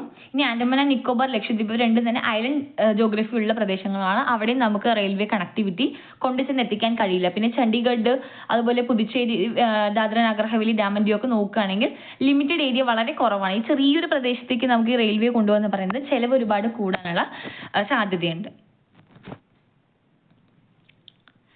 അടുത്ത നമ്മൾ ചർച്ച ചെയ്യാൻ പോകുന്നത് ഇന്ത്യയിലെ റെയിൽവേസിന്റെ സിഗ്നിഫിക്കൻസ് ആണ്. എന്താണ് അതിന്റെ ഇമ്പോർട്ടൻസ് എന്നാണ്. ആദ്യത്തേത് പാസഞ്ചർ ട്രാൻസ്പോർട്ടുള്ള ആസ്പെക്റ്റിൽ നോക്കുകയാണെങ്കിൽ ഇന്ത്യയിൽ ഏറ്റവും ചീപ്പസ്റ്റ് ആയിട്ടുള്ള അതോടൊപ്പം തന്നെ മോസ്റ്റ് കൺവീനിയന്റ് ആയിട്ടുള്ള ഒരു മോഡ് ഓഫ് ട്രാൻസ്പോർട്ട് എന്ന് പറയാൻ പറ്റും. നമുക്ക് ഒരുപാട് ദൂരത്തേക്ക് സബർബൻ ലെവലിലൊക്കെ ട്രാവൽ ചെയ്യാൻ ഏറ്റവും കൂടുതൽ ആൾക്കാർ ചൂസ് ചെയ്യുന്ന ഒരു മോഡാണ് ഈ വിയ റെയിൽവേ എന്ന് പറയുന്നത്. അടുത്തൊരു ആസ്പെക്ട് ഇൻഡസ്ട്രിയൽ ഡെവലപ്മെന്റിലാണ്. ഇപ്പോൾ മുംബൈയിലുള്ള ടെക്സ്റ്റൈലിന്റെ ഡെവലപ്മെന്റ് അല്ലെങ്കിൽ കൊൽക്കത്ത റീജിയനിലെ ജൂട്ട് ആയിക്കോട്ടെ, ജാർഖണ്ഡിലെ കോള്, ഇവിടെയൊക്കെ തന്നെ വളർച്ചയ്ക്ക് ഈ റെയിൽവേ ഒരുപാട് ഹെൽപ്പ് ചെയ്തിട്ടുണ്ട്. The next aspect is on agriculture development. ഇപ്പോൾ ഡിസ്റ്റന്റ് ആയിട്ടുള്ള മാർക്കറ്റിലേക്ക് ഫാമേഴ്സിനെ എത്തിക്കാൻ, അതോടൊപ്പം തന്നെ കൊമേഴ്ഷ്യലൈസേഷൻ ഈ അഗ്രികൾച്ചർ മേഖലയിലേക്ക് കൊണ്ടുവരാനൊക്കെ എൻകറേജ് ചെയ്തിട്ടുള്ളത് റെയിൽവേ ആണ്. പിന്നെ നാഷണൽ ഇന്റഗ്രേഷൻ നോക്കുകയാണെങ്കിൽ റിമോട്ട് ആയിട്ടുള്ള റീജിയൻസിനെ സിറ്റീസുമായിട്ട് കണക്ട് ചെയ്യാൻ റെയിൽവേക്ക് സാധിച്ചിട്ടുണ്ട്. അപ്പോൾ ഈ ഒറ്റപ്പെട്ട പ്രദേശങ്ങളുടെയൊക്കെ തന്നെ ഐസൊലേഷൻ കുറച്ച് കൊണ്ടുവരാൻ ഇതിലൂടെ സാധിച്ചിട്ടുണ്ട്. അടുത്തൊരു ആസ്പെക്ട് എന്ന് പറയുന്നത് മാർക്കറ്റിന്റെ ഇന്റഗ്രേഷൻ ആണ്. സോ ഒരു നാഷണൽ മാർക്കറ്റ് നമ്മുടെ രാജ്യത്തിനകത്ത് ക്രിയേറ്റ് ചെയ്യാൻ ഈ ഒരു മോഡ് ഓഫ് ട്രാൻസ്പോർട്ട് ഒരുപാട് ഹെൽപ്പ് ചെയ്തിട്ടുണ്ട്. അതോടൊപ്പം തന്നെ പ്രൈസ് സ്റ്റെബിലിറ്റിയെയും ഇത് പ്രൊമോട്ട് ചെയ്തിട്ടുണ്ട്. ഇങ്ങനെ ആക്സസിബിലിറ്റി കൂടുന്നതിനനുസരിച്ച് സ്റ്റെബിലിറ്റി ഉണ്ടായിട്ടുണ്ട്. ഇനി ഇന്റർനാഷണൽ ട്രേഡിന്റെ കാര്യത്തിൽ നോക്കുകയാണെങ്കിൽ പ്രധാനപ്പെട്ട പോർട്ടുകളെ ഹിൻഡർലാൻഡുമായിട്ട് കണക്ട് ചെയ്യാൻ റെയിൽവേക്ക് സാധിച്ചിട്ടുണ്ട്. ഇത് ഇമ്പോർട്ടിനെയും എക്സ്പോർട്ടിനെയും ഫെസിലിറ്റേറ്റ് ചെയ്തിട്ടുണ്ട്. അടുത്തൊരു ആസ്പെക്ട് ആണ് ഡിഫൻസ് ആൻഡ് സെക്യൂരിറ്റി എന്ന് പറയുന്നത്. ഇപ്പോൾ ട്രൂപ്സിന്റെയും മിലിറ്ററി എക്യുപ്മെന്റ്സിന്റെ ഒക്കെ തന്നെ രാജ്യവ്യാപകമായിട്ടുള്ള റാപ്പിഡ് ആയിട്ടുള്ള മൂവ്മെന്റിന് റെയിൽവേ ഹെൽപ്പ് ചെയ്തിട്ടുണ്ട്. ലാസ്റ്റ് ആസ്പെക്ട് ആണ് നമ്മളിവിടെ ഡിസ്കസ് ചെയ്യാൻ പോകുന്നത് ഡിസാസ്റ്റർ മാനേജ്മെന്റ്. പ്രകൃതി ദുരന്തങ്ങൾ അങ്ങനെ നോക്കുകയാണെങ്കിൽ ഇപ്പോൾ എന്തെങ്കിലും റിലീഫ് മെറ്റീരിയൽസ് അല്ലെങ്കിൽ റെസ്ക്യൂ ടീമിനെയൊക്കെ ഈ ഫ്ലഡ്, ഡ്രഫ്റ്റ്, എർത്തുക്വേക്ക് പോലുള്ള സമയങ്ങളിൽ വേഗം നമുക്കൊരു പ്രദേശത്തേക്ക് മൂവ് ചെയ്യിക്കാൻ റെയിൽവേ ഹെൽപ്പ് ചെയ്തിട്ടുണ്ട്. ഇന്ത്യൻ റെയിൽവേയുടെ കുറച്ച് അഡീഷണൽ ഫാക്ട്സിനെ കുറിച്ചാണ് പറയാൻ പോകുന്നത്. ഇന്ത്യയിലെ ഏറ്റവും പഴക്കം ചെന്നിട്ടുള്ള ഫങ്ഷനിങ് ആയിട്ടുള്ള സ്റ്റീം എഞ്ചിൻ, അത് ലോകത്തിലെ തന്നെ ഏറ്റവും പഴക്കം ചെന്നിട്ടുള്ളതും ആണ്. രാജസ്ഥാനിലാണ് ഇത് പ്രവർത്തിച്ചുകൊണ്ടിരിക്കുന്നത്. രാജസ്ഥാൻ ടു ന്യൂഡൽഹിനെ ആൽവാറുമായിട്ട് കണക്ട് ചെയ്യുന്ന ഫെയറി ക്വീൻ എന്ന് പറയുന്ന തീവണ്ടിയുടെ എഞ്ചിനാണ് ലോകത്ത് പ്രവർത്തിച്ചുകൊണ്ടിരിക്കുന്നതിൽ ഏറ്റവും പഴക്കം ചെന്നിട്ടുള്ളത്. ഇനി യുനെസ്കോ വേൾഡ് ഹെറിറ്റേജ് സൈറ്റിൽ ഇടം നേടിയിട്ടുള്ള 4 റെയിൽവേയുടെ സ്റ്റേഷൻസ് അല്ലെങ്കിൽ പ്രദേശങ്ങളുണ്ട്. അതിൽ ഫസ്റ്റ് വൺ എന്ന് പറയുന്നത് ഡാർജിലിംഗ് ഹിമാലയൻ മൗണ്ടെയിൻ റെയിൽവേ ആണ്. സെക്കൻഡ് വണ്ണും അതേപോലെ നീൽഗിരി മൗണ്ടെയിൻ റെയിൽവേ, ഊട്ടിയെ കണക്ട് ചെയ്യുന്ന മൗണ്ടെയിൻ റെയിൽവേ, പൈതൃക തീവണ്ടിയാണ് ഇവിടെയൊക്കെ ഓടിക്കൊണ്ടിരിക്കുന്നത്. തേർഡ് വൺ എന്ന് പറയുന്നത് ഛത്രപതി ശിവജി മഹാരാജ് ടെർമിനലിലുള്ള ആ ഒരു സ്റ്റേഷനിലുള്ള ട്രെയിനാണ്. ആൻഡ് ഫോർത്ത് വൺ ഈസ് കൽക്ക ഷിംല റെയിൽവേ. ഇനി നാഷണലൈസേഷന്റെ കാര്യം നോക്കുകയാണെങ്കിൽ ഇന്ത്യൻ റെയിൽവേയെ ദേശസാൽക്കരിക്കുന്നത് 1951 ഈ റെയിൽവേയുടെ എല്ലാ കാര്യങ്ങളും നമ്മുടെ ഗവൺമെന്റിന്റെ കീഴിലേക്ക് കൊണ്ടുപോയി. ഇനി ഇന്ത്യയിൽ ട്രെയിനിൽ ടോയ്ലറ്റുകൾ ഇൻട്രൊഡ്യൂസ് ചെയ്തത് 1909 എല്ലാ കോച്ചിലും ആദ്യമായിട്ട് ടോയ്ലറ്റ് ഫെസിലിറ്റി ഇൻട്രൊഡ്യൂസ് ചെയ്യുന്നത്. അതോടൊപ്പം തന്നെ കമ്പ്യൂട്ടറൈസ്ഡ് ആയിട്ടുള്ള റിസർവേഷൻ സ്റ്റാർട്ട് ചെയ്യുന്നത് 1986 ന്യൂഡൽഹിയിലാണ് ആദ്യമായിട്ട് ഇത് കൊണ്ടുവന്നത്. ഇത് ടിക്കറ്റ് ബുക്കിംഗ് എഫിഷ്യൻസി ഇംപ്രൂവ് ചെയ്യാൻ ഹെൽപ്പ് ചെയ്തു തുടങ്ങി. ഇപ്പൊ പിന്നെ ഓൾ ഇന്ത്യ ഇത് വർക്ക് ചെയ്യുന്നുണ്ട്. പിന്നെ ഇന്ത്യൻ റെയിൽവേയുടെ ഒരു പ്രത്യേകത നമ്മൾ പറഞ്ഞു, ലാർജസ്റ്റ് ആയിട്ടുള്ള നെറ്റ്വർക്ക് ആണ്. അപ്പോൾ ഏഷ്യയിലെ തന്നെ ഏറ്റവും വലിയ റെയിൽവേ നെറ്റ്വർക്ക് ഉള്ള രാജ്യമാണ് ഇന്ത്യ. അതോടൊപ്പം തന്നെ ലോകത്ത് 2ാം സ്ഥാനവും നമുക്കുണ്ട്. ഈ ഒരു സിംഗിൾ അഡ്മിനിസ്ട്രേഷന്റെ കീഴിൽ വർക്ക് ചെയ്യുന്ന നെറ്റ്വർക്ക് എന്നതിൽ ലോകത്ത് 2ാം സ്ഥാനവും, മൊത്തത്തിൽ നോക്കുകയാണെങ്കിൽ ലോകത്ത് 4ാം സ്ഥാനവും, ഏഷ്യയിലെ 1ാം സ്ഥാനമാണ് ഇന്ത്യക്കുള്ളത്. അതോടൊപ്പം തന്നെ ഇന്ത്യയിലെ ആദ്യത്തെ വുമൺ റെയിൽവേ മിനിസ്റ്ററെ നമ്മൾ പഠിക്കേണ്ടതായിട്ടുണ്ട്. മമതാ ബാനർജി ആണ്. 2000 ഇവർ റെയിൽവേ മിനിസ്റ്റർ ആയിട്ട് അധികാരം ഏൽക്കുന്നത്, മമതാ ബാനർജി. നമുക്ക് നെക്സ്റ്റ് മോഡ് ഓഫ് ട്രാൻസ്പോർട്ടേഷനിലേക്ക് പോവാം. That is pipe line transportation ആണ്. ഇന്ത്യയിലെ എക്കണോമിക്കൽ മോഡിൽ ഒരു ഇമ്പോർട്ടൻ്റ് ആയിട്ടുള്ള റോൾ കൈകാര്യം ചെയ്യുന്ന ട്രാൻസ്പോർട്ടേഷൻ ആണ് പൈപ്പ് ലൈൻ വഴിയുള്ളത്. Crude oil, petroleum products, natural gas ഇവയുടെയൊക്കെ ഗതാഗതം സുഗമമാക്കാനാണ് ഇങ്ങനത്തെ പൈപ്പ് ലൈൻസ് ഇന്ത്യയിൽ യൂസ് ചെയ്യുന്നത്. ഏകദേശം 36,000 കിലോമീറ്റർ വരുന്ന ഒരു നെറ്റ്വർക്കാണ് നമുക്കിതിലുള്ളത്. ഓയിൽ ഫീൽഡ്സിനെയും റിഫൈനറീസിനെയും അതോടൊപ്പം വ്യവസായശാലകളെയും കൺസപ്ഷൻ സെന്റേഴ്സിനെയും ഇവ പരസ്പരം ബന്ധിപ്പിക്കുന്നുണ്ട്. ഇന്ത്യയിലെ പ്രധാനപ്പെട്ട ഈ പൈപ്പ് ലൈൻ ഓപ്പറേഷൻ നടത്തുന്ന കുറച്ച് ഇൻസ്റ്റിറ്റ്യൂഷൻസ് ആണ് IOCL, ഗെയിൽ തുടങ്ങിയവ. IOCL എന്ന് വെച്ചാൽ Indian Oil Corporation Limited. Pipe ലൈൻസിന്റെ ഒരു പ്രത്യേകത നോക്കുകയാണെങ്കിൽ മറ്റ് ട്രാൻസ്പോർട്ടേഷൻ മെത്തേഡ്സിനെക്കാളും കുറച്ചുകൂടി സേഫ്റ്റി എൻഷുർ ചെയ്യാൻ പറ്റും. അതോടൊപ്പം തന്നെ ഇവ കണ്ടിന്യൂസ് ആയിരിക്കും. പിന്നെ ഈ എനർജി റിസോഴ്സിനെയൊക്കെ ട്രാൻസ്പോർട്ട് ചെയ്യാനുള്ള കോസ്റ്റും പൈപ്പ് ലൈൻസിൽ വളരെ കുറവായിരിക്കും. പിന്നെ ഇൻഡസ്ട്രിയൽ ഗ്രോത്തിനെയും എനർജി സെക്യൂരിറ്റിയും എല്ലാം തന്നെ സപ്പോർട്ട് ചെയ്യുന്ന ഒരു ട്രാൻസ്പോർട്ട് മോഡാണ് ഈ പൈപ്പ് ലൈൻ ട്രാൻസ്പോർട്ടേഷൻ എന്ന് പറയുന്നത്. ഇങ്ങനെയായിരിക്കും ഇതിന്റെ ട്രാൻസ്പോർട്ടേഷൻ. ആ ഒരു സ്ട്രക്ചറാണ് കൊടുത്തിരിക്കുന്നത് പൈപ്പ് ലൈൻ ട്രാൻസ്പോർട്ടേഷന്റെ. ഇന്ത്യയിലെ പ്രധാനപ്പെട്ട പൈപ്പ് ലൈൻസ് ഏതൊക്കെയാണെന്ന് നോക്കാം. First one is Naharkatiya Noonmati Barauni pipe line. Barauni എണ്ണ ശുദ്ധീകരണശാലയെ ബന്ധിപ്പിക്കാനായിട്ടാണ് ഇത് വന്നിട്ടുള്ളത്. 1167 കിലോമീറ്റർ ആണ് ഇതിന്റെ ദൈർഘ്യമായിട്ട് വരുന്നത്. ഇന്ത്യയിലെ ആദ്യത്തെ ക്രൂഡ് ഓയിൽ പൈപ്പ് ലൈൻ ആണ് ഈ ബറൗനി പൈപ്പ് ലൈൻ എന്ന് പറയുന്നത്. Next one is Mumbai high to Mumbai pipe line ആണ്. അത് മുംബൈ ഹൈ എണ്ണ ഖനനം ചെയ്യുന്ന മുംബൈ ഹൈയെ കണക്ട് ചെയ്യാൻ വേണ്ടിയിട്ടുള്ളതാണ്. 210 കിലോമീറ്റർ ആണ് വരുന്നത്. ക്രൂഡ് ഓയിലിന്റെയും നാച്ചുറൽ ഗ്യാസിന്റെയും ട്രാൻസ്പോർട്ടേഷൻ ആണ് ഇവിടെ ചെയ്യുന്നത്. അടുത്തത് അങ്കലേശ്വർ കൊയാലി പൈപ്പ് ലൈൻ ആണ്. ഗുജറാത്തിലാണ് സ്ഥിതി ചെയ്യുന്നത്. 1965 ഇതിന്റെ പണി പൂർത്തിയാകുന്നത്. ഈ കൊയാലി റിഫൈനറിയിലേക്ക് ക്രൂഡ് ഓയിൽ എത്തിക്കുന്നത് ഈ ഒരു പൈപ്പ് ലൈൻ വഴിയാണ്. The next pipe line is Salaya Koyali Mathura pipe line 1256 കിലോമീറ്ററാണ് ഇതിന്റെ ദൈർഘ്യം വരുന്നത്. കൊയാലിയിലേക്കും മധുര റിഫൈനറിയിലേക്കും ക്രൂഡ് ഓയിൽ എത്തിക്കാനാണ് ഇത് യൂസ് ചെയ്യുന്നത്. അടുത്തത് നോക്കുകയാണെങ്കിൽ മധുര ഡൽഹി പാനിപ്പത്ത് അംബല ജലന്ധർ പൈപ്പ് ലൈൻ ആണ്. കുറച്ച് ലെങ്തി ആയിട്ടുള്ള ഒരു പൈപ്പ് ലൈൻ ആണ്. പെട്രോളിയം പ്രോഡക്ട്സിനെ നോർത്ത് വെസ്റ്റ് ഇന്ത്യയിലേക്ക് സപ്ലൈ ചെയ്യാനായിട്ടാണ് ഇത് യൂസ് ചെയ്യുന്നത്. അടുത്ത നോക്കുകയാണെങ്കിൽ ഹാൽദിയ കൊൽക്കത്ത പൈപ്പ് ലൈൻ ആണ്. കൊൽക്കത്തയിലേക്ക് ഈ റിഫൈൻഡ് ആയിട്ടുള്ള പെട്രോളിയം പ്രോഡക്ട്സിനെ എത്തിക്കാൻ വേണ്ടിയിട്ടാണ് ഈ പൈപ്പ് ലൈൻ വർക്ക് ചെയ്യുന്നത്. അടുത്ത നോക്കുകയാണെങ്കിൽ ഇന്ത്യയിലെ തന്നെ ഏറ്റവും വലിയ ഗ്യാസ് പൈപ്പ് ലൈൻ ആയിട്ടുള്ള Hazira Bijapur Jagdishpur gas pipe line ആണ് HBJ. 1750 കിലോമീറ്റർ ആണ് ഇതിന്റെ ലെങ്ത് വരുന്നത്. ഒന്ന് നോക്കി വെക്കണേ. HBJ ഗ്യാസ് പൈപ്പ് ലൈൻ ഇന്ത്യയിലെ ഏറ്റവും വലിയ ഗ്യാസ് പൈപ്പ് ലൈൻ ആണിത്. അടുത്ത് നോക്കുകയാണെങ്കിൽ ജാംനഗർ ലൂനി LPG ഗ്യാസ് ലൈൻ ആണ്. 1269 കിലോമീറ്റർ ആണ് നീളം വരുന്നത്. ലോകത്തിലെ തന്നെ ഏറ്റവും വലിയ LPG പൈപ്പ് ലൈൻ ആണ്. അപ്പോഴേ നമ്മൾ നോക്കിയിട്ട് ഇന്ത്യയിലെ ഏറ്റവും വലിയ ഗ്യാസ് പൈപ്പ് ലൈൻ ആണെങ്കിൽ ഇത് ലിക്വിഫൈഡ് പെട്രോളിയം പൈപ്പ് ലൈൻ ആണ്. ലോകത്തിലെ തന്നെ ഏറ്റവും ദൈർഘ്യം കൂടിയതാണ്. Last one is Kandla Bathinda pipe line. 1331 kilometre ദൈർഘ്യം വരുന്നുണ്ട്. ക്രൂഡ് ഓയിൽ പൈപ്പ് ലൈൻ ആണിത്. ഇന്ത്യയിൽ പ്രധാനപ്പെട്ട പൈപ്പ് ലൈൻസിന്റെ മാപ്പൊക്കെയാണ് ഇത് കൊടുത്തിരിക്കുന്നത്. ഇവിടെ കാണ്ട്ല ബറ്റിൻഡ ആൻഡ് നഹാർ കാട്ടിയ മാത്രം ആയിട്ട് കൊടുത്തിട്ടുണ്ട്. മറ്റ് പൈപ്പ് ലൈൻസിനെയും ചേർത്ത് കൊടുത്തിട്ടുണ്ട്.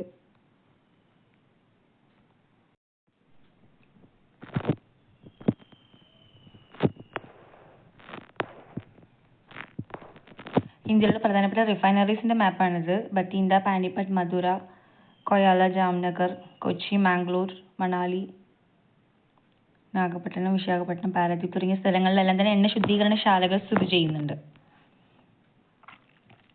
2025 oil and gas infrastructure and pipe line network നോക്കാം നമുക്ക്. എത്ര എണ്ണം എങ്ങനെയാണെന്നുള്ളതാണ് കൊടുത്തിരിക്കുന്നത്. ഇന്ത്യയിലുള്ള ആകെ റിഫൈനറീസ് നോക്കുകയാണെങ്കിൽ 23 റിഫൈനറീസിന് 258.1 MMTPA കപ്പാസിറ്റി ഉള്ളതുണ്ട്. ഏഷ്യയിൽ ഇന്ത്യക്ക് റാങ്ക് 3-ാം സ്ഥാനവും ഗ്ലോബലി ഇതിൽ 4-ാം സ്ഥാനമാണ് ഉള്ളത്. ഈ പൈപ്പ് ലൈൻ്റെ കാര്യത്തിലാണ് പറയുന്നത്. അടുത്ത പെട്രോളിയം പ്രൊഡക്ഷൻ ആൻഡ് കൺസംഷൻ നോക്കുകയാണെങ്കിൽ 284.1 പ്രൊഡക്ഷനും അല്ലെങ്കിൽ നമ്മൾ കൺസ്യൂം ചെയ്യുന്നത് 239.5 ആണ്. ഒരു 50 MT മാത്രമേ നമുക്ക് എക്സ്പോർട്ട് ചെയ്യാനായിട്ട് സാധിക്കുന്നുള്ളൂ. നാച്ചുറൽ ഗ്യാസ് നോക്കുകയാണെങ്കിൽ 98.9 നമ്മൾ പ്രൊഡ്യൂസ് ചെയ്യുന്നുണ്ട്. എന്നാൽ നമുക്ക് 197 കൺസംഷൻ ആവശ്യമായിട്ട് വരുന്നുണ്ട്. ഇന്ത്യയിലെ പൈപ്പ് ലൈൻ നെറ്റ്വർക്ക് നോക്കുകയാണെങ്കിൽ ക്രൂഡ് ഓയിലിന് മാത്രമായിട്ട് 10,445 കിലോമീറ്ററും പിന്നെ പ്രൊഡക്ട് പൈപ്പ് ലൈൻസ് എന്ന് പറയുന്നത് 24,130 കിലോമീറ്റർ ആണ്. അതിൽ നാച്ചുറൽ ഗ്യാസിന് വേണ്ടി വരുന്നത് 33,151 കിലോമീറ്റർ ആണ്. സിറ്റി ഗ്യാസ് ഡിസ്ട്രിബ്യൂഷൻ നോക്കുകയാണെങ്കിൽ 8,000-ലധികം കംപ്രസ്ഡ് നാച്ചുറൽ ഗ്യാസ് സ്റ്റേഷൻസ് വരുന്നുണ്ട്.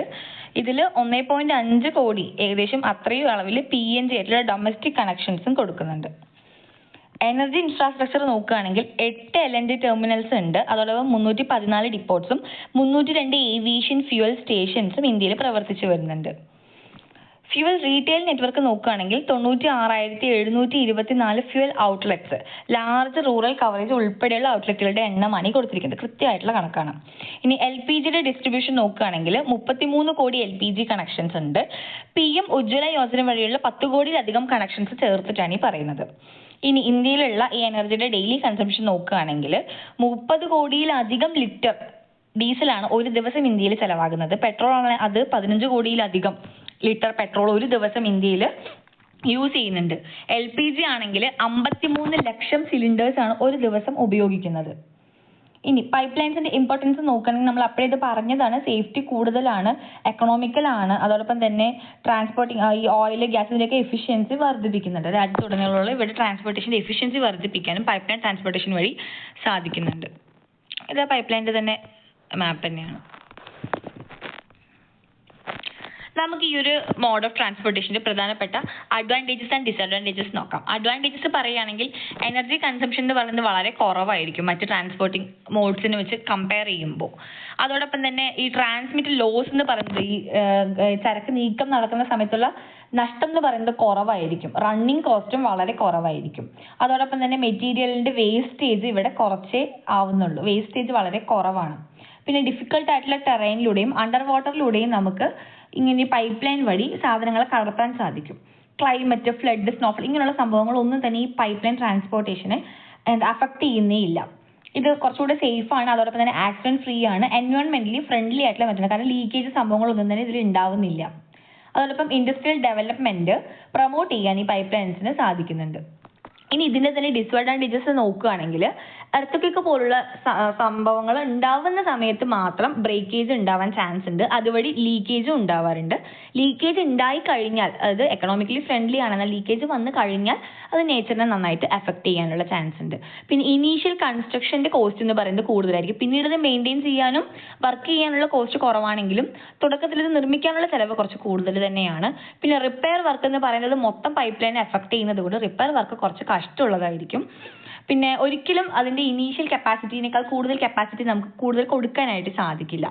അതോടൊപ്പം തന്നെ ഈ ടെററിസ്റ്റ് അറ്റാക്ക് ഒക്കെ ഉണ്ടാകുന്ന സമയത്ത് സെക്യൂരിറ്റി ത്രെറ്റ് അനുഭവപ്പെടുന്ന ഒരു മേഖലയാണ് ഈ പൈപ്പ് ലൈൻ എന്ന് പറയുന്നത്. ഈ ഒരു ട്രാൻസ്പോർട്ടേഷൻ മോഡിൽ നാച്ചുറൽ ആയിട്ടുള്ള റിസോഴ്സ് എന്ന് പറയുന്നത് ഇന്ധനക്ഷമതയുള്ള വസ്തുക്കളായതുകൊണ്ട് തന്നെ ടെററിസ്റ്റ് അറ്റാക്ക് ഒക്കെ ഉണ്ടാകുന്ന സമയത്ത് ത്രെറ്റ്സ് കൂടുതലായിട്ടുള്ള ഒരു മേഖലയാണിത്.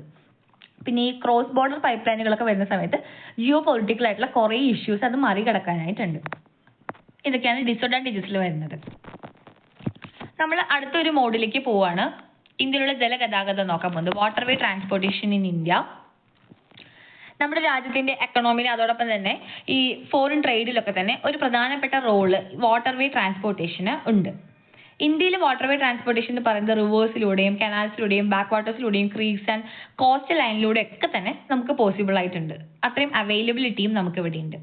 സോ ഇതിന്റെ പ്രത്യേകത നോക്കുകയാണെങ്കിൽ ക്യാരിയിങ് കപ്പാസിറ്റി എന്ന് പറയുന്നത് വളരെ കൂടുതലുള്ള ഒരു മോഡ് ഓഫ് ട്രാൻസ്പോർട്ടേഷൻ ആണ് ഈ വാട്ടർവേസിലൂടെ ഉള്ളത്. അതുകൊണ്ട് തന്നെ ബൾക്കി ഗുഡ്സിനെ നമുക്ക് ഒരുപാട് ദൂരത്തേക്ക് എത്തിക്കാൻ വേണ്ടിയിട്ട് ഈ ഒരു മെത്തേഡ് യൂസ് ചെയ്യാനായിട്ട് സാധിക്കും.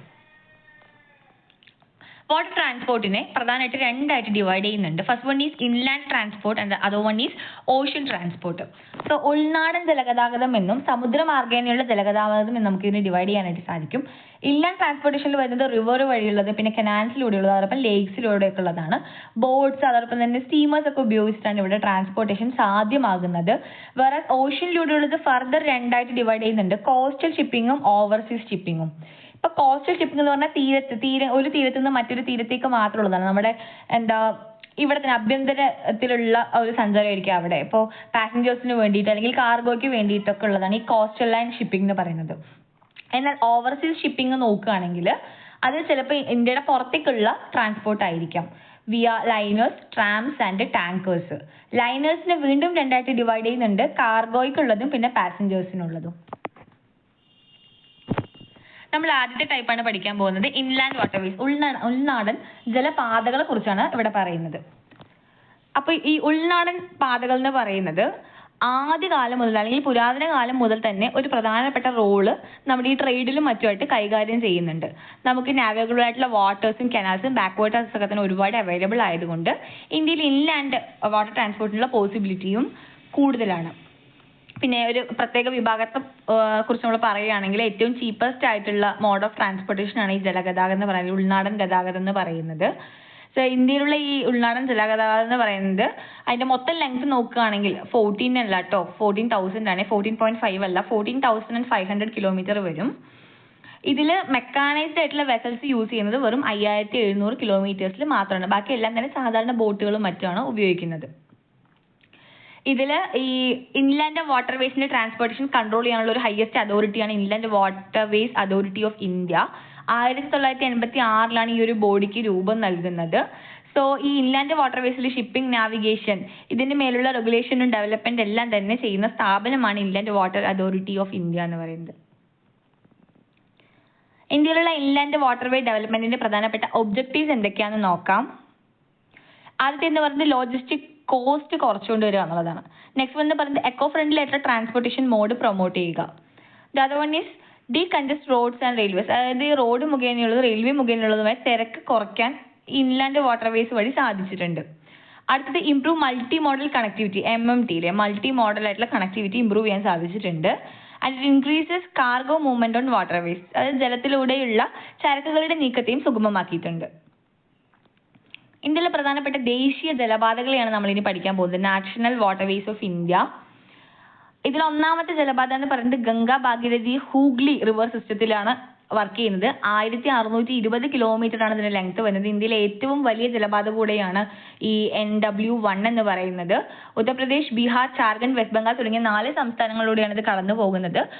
സെൻട്രൽ ഇൻലാൻഡ് വാട്ടർ ട്രാൻസ്പോർട്ട് കോർപ്പറേഷന്റെ കീഴിലാണ് ഇത് പ്രവർത്തിക്കുന്നത്.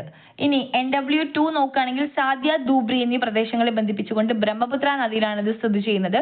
വെറും 891 കിലോമീറ്റർ ആണ് ഇതിന് ലെങ്ത് ആയിട്ട് വരുന്നത്. 1988 സെപ്റ്റംബർ 1 ഇതിനെ ഒരു വാട്ടർവേ ആയിട്ട് ഡിക്ലെയർ ചെയ്യുന്നത്. ഇനി 3 നോക്കുകയാണെങ്കിൽ നമുക്ക് കുറച്ചുകൂടി ഇമ്പോർട്ടന്റ് ആണ്. ഇത് കേരളത്തിൽ സ്ഥിതി ചെയ്യുന്ന ഒരു ദേശീയ ജലപാതയാണ്. കൊല്ലത്തെ കോട്ടപ്പുറവുമായിട്ടാണ് ഇത് ബന്ധിപ്പിക്കുന്നത്. വെസ്റ്റ് കോസ്റ്റ് കനാലിലാണ് ഇത് സ്ഥിതി ചെയ്യുന്നത്. 205 കിലോമീറ്റർ ആണ് ഇതിന് മൊത്തം നീളം വരുന്നത്.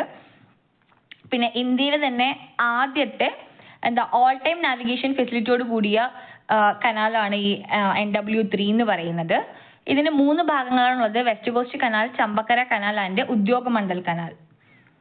അടുത്തത് NW4 ആണ്. കാക്കിനാടിയെ പുതുച്ചേരിയുമായാണ് ഇത് ബന്ധിപ്പിക്കുന്നത്. ഗോദാവരി ആൻഡ് കൃഷ്ണ നദിയിലൂടെയാണ് ഇത് പാസ് ചെയ്യുന്നത്. 1078 കിലോമീറ്റർ ആണ് ഇതിന് ലെങ്ത് വരുന്നത്. ഇന്ത്യയിലെ രണ്ടാമത്തെ ഏറ്റവും വലിയ ദേശീയ ജലപാതയാണ് 4 ആൻഡ് ഇത് ആന്ധ്രാപ്രദേശ്, തമിഴ്നാട് എന്നീ 2 സംസ്ഥാനങ്ങളെ കണക്ട് ചെയ്യുന്നുണ്ട്. ഇനി NW5 നോക്കുകയാണെങ്കിൽ താൽസർ ദാംബ്ര റിവർ, അതോടൊപ്പം ഗ്യോങ്കലി ചെർബാട്ടിയ സ്ട്രെച്ചിലും പിന്നെ ചെർബാട്ടിയ ധർമ്മ സ്ട്രെച്ചിലും അതോടൊപ്പം മഹാനദി ഡെൽറ്റ റിവർ റീജിയനിലും ആയിട്ടാണ് ഈ 5ാമത്തെ നാഷണൽ വാട്ടർവേ കാണപ്പെടുന്നത്. 585 കിലോമീറ്റർ ആണ് ഇത് ലെങ്ത് വരുന്നത്. ഇനി 6 നോക്കുകയാണെങ്കിൽ ഇത് അണ്ടർ കൺസ്ട്രക്ഷനിലാണുള്ളത്. ആസാം സ്റ്റേറ്റിലാണ് വരാൻ പോകുന്നത്. ലാഖിപൂരിനെ ഭാങ്കയായിട്ട് ബരാക് നദി വഴിയാണ് ഇത് കണക്ട് ചെയ്യുന്നത്. 121 കിലോമീറ്റർ ആണ് ഇതിന് നീളമായിട്ട് എസ്റ്റിമേറ്റ് ചെയ്യുന്നത്. ആസാമിനെ മിസോറായിട്ട് കണക്ട് ചെയ്യാൻ വേണ്ടിയിട്ടാണ് ഈ 6ാമത്തെ വാട്ടർവേ വരുന്നത്. ഇന്ത്യയിലുള്ള വാട്ടർവേസിന്റെ മാപ്പാണ് ഈ കൊടുത്തിരിക്കുന്നത്. നമുക്ക് NW1 ഒക്കെ കറക്റ്റ് ആയിട്ട് കാണും.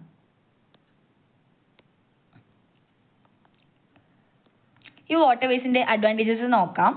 കോസ്റ്റ് വളരെ കുറവായിരിക്കും. ക്യാപിറ്റൽ കോസ്റ്റ് കുറവായിരിക്കും, ഓപ്പറേറ്റിംഗ് കോസ്റ്റും കുറവായിരിക്കും, മെയിൻ്റനൻസ് കോസ്റ്റും അതേപോലെ തന്നെ കുറവായിരിക്കും. പിന്നെ എനർജി കൺസംഷൻ എന്ന് പറയുന്നത് വളരെ കുറച്ച് മതി. ഫ്യൂവൽ എഫിഷ്യൻസി നമുക്ക് ഇതിലൂടെ കൂട്ടാനായിട്ട് സാധിക്കും. അതോടൊപ്പം തന്നെ എൻവയോൺമെന്റിൽ ഉണ്ടാക്കുന്ന ഇമ്പാക്റ്റും വളരെ കുറവായിരിക്കും. കാർബൺ എമിഷൻ ഇതിൽ തീരെ കുറവാണ്. ഫ്യൂവൽ എമിഷനും വളരെ കുറവാണ്. അതോടൊപ്പം തന്നെ വലിയ ബൾക്കായിട്ടുള്ള കാർഗോയും കോളൊക്കെ തന്നെ നമുക്ക് ഇതിൽ എനോമസ് ആയിട്ട് കടത്താനായിട്ട് സാധിക്കുന്നുണ്ട്.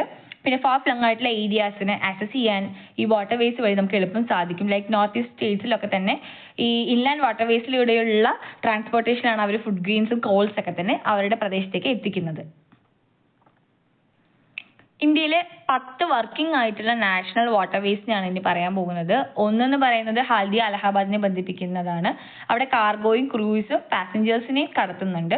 2 ഇനി ബ്രഹ്മപുത്രയിലുള്ള NW2 നോക്കുകയാണെങ്കിൽ അവിടെയും 3 പാസ് ചെയ്യുന്നുണ്ട്. കേരളത്തിലും 3ന്റെയും കടത്ത് സാധ്യമാകുന്നുണ്ട്.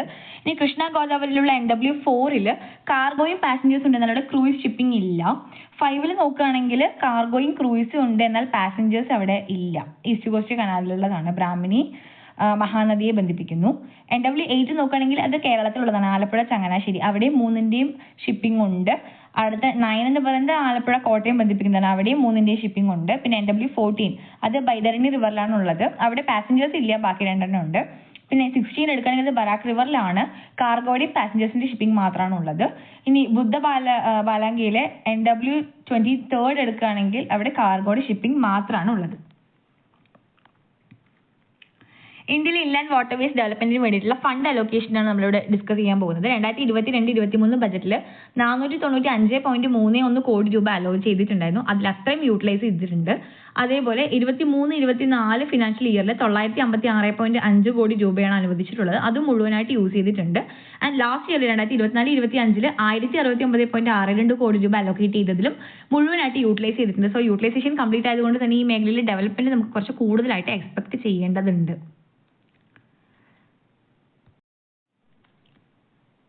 ഇവിടെ നമ്മൾ ഈ മേജർ വാട്ടർവേസിൽ കൊണ്ടുവന്നിട്ടുള്ള ഇൻഫ്രാസ്ട്രക്ചർ ആയിട്ടുള്ള ഡെവലപ്മെന്റുകളെ കുറിച്ച് നോക്കാം. NW1 നടപ്പിലാക്കിയിട്ടുള്ളത് 53 കമ്മ്യൂണിറ്റി ജെറ്റീസും 20 ഫ്ലോട്ടിംഗ് ടെർമിനൽസും 3 മൾട്ടി മോഡൽ ടെർമിനൽസും കൊണ്ടുവന്നിട്ടുണ്ട്. NW2 നോക്കുകയാണെങ്കിൽ 13 ഫ്ലോട്ടിംഗ് ടെർമിനൽസും ഈ multi modal terminals Pandu and Jogighopa പറഞ്ഞ 2 സ്ഥലങ്ങളിലേക്ക് കൊണ്ടുവന്നിട്ടുണ്ട്. NW3 കേരളത്തിൽ നോക്കുകയാണെങ്കിൽ 9 പെർമനന്റ് ഇൻലാൻഡ് വാട്ടർവേ ടെർമിനൽസ് ഉണ്ട്. പിന്നെ 2 റോപാക്സ് ടെർമിനൽസും ഉണ്ട്. NW68 എടുക്കുകയാണെങ്കിൽ അത് ഗോവയിലാണുള്ളത്. 4 ഫ്ലോട്ടിംഗ് കോൺക്രീറ്റ് ജെറ്റീസ് ആണ് അവിടെ ഉള്ളത്. ബോട്ട് ജെറ്റീസിനെയാണ് പറയുന്നത്. NW4 നോക്കുകയാണെങ്കിൽ കൃഷ്ണ റിവറിലുള്ളതാണ്. 4 ഫോറസ്റ്റ് ജെറ്റീസ് ആണ് അവിടെ ഉള്ളത്. ഇൻലാൻഡ് വാട്ടർവേസിലൂടെയുള്ള കാർഗോ മൂവ്മെന്റിനെ കുറിച്ച് നോക്കാം. 23 വർക്കിംഗ് ആയിട്ടുള്ള നാഷണൽ വാട്ടർവേസ് ആണ് ഇന്ത്യയിൽ കാർഗോസിനെ സപ്പോർട്ട് ചെയ്യാനായിട്ടുള്ളത്. ഇതിൽ പ്രധാനപ്പെട്ട ഏതൊക്കെയാണെന്ന് വെച്ചാൽ NW1, 2, 3, 4 and 5 ആണ്. അതോടൊപ്പം തന്നെ ഈ fairway development like dredging, river training, channel making എല്ലാം തന്നെ നാവിഗബിൾ ചാനൽസ് എൻഷുർ ചെയ്യുന്നുണ്ട്. അതോടൊപ്പം മൾട്ടി മോഡൽ ടെർമിനൽസിന്റെ development, multi modal jetties, floating terminals, roro ropax ടെർമിനൽസിന്റെ ഒക്കെ ഡെവലപ്മെന്റിന് ഈ കാർഗോയുടെ മൂവ്മെന്റിനെ ഹെൽപ്പ് ചെയ്യുന്നതാണ്. അതോടൊപ്പം തന്നെ ഇൻലാൻഡ് വാട്ടർ ട്രാൻസ്പോർട്ട് എന്ന് പറയുന്നത് ഈ കാർഗോയുടെ ഷിപ്മെന്റ് വർദ്ധിപ്പിക്കാൻ വേണ്ടിയിട്ട് 35% ഇൻസെന്റീവ് സ്കീമും ഈ അടുത്ത് ലോഞ്ച് ചെയ്തിട്ടുണ്ട്. അടുത്തത് വാരണാസി എന്ന് പറയുന്ന സ്ഥലത്തുള്ള ഫ്രൈറ്റ് വില്ലേജിന്റെ എസ്റ്റാബ്ലിഷ്മെന്റ് ആണ്. അതോടൊപ്പം തന്നെ സാഹിബ്ഗഞ്ചിലുള്ള ലോജിസ്റ്റിക് പാർക്ക്, ഇത് രണ്ടും തന്നെ കാർഗോ അഗ്രഗേഷന് വേണ്ടിയിട്ട് കൊണ്ടുവന്നിട്ടുള്ളതാണ്.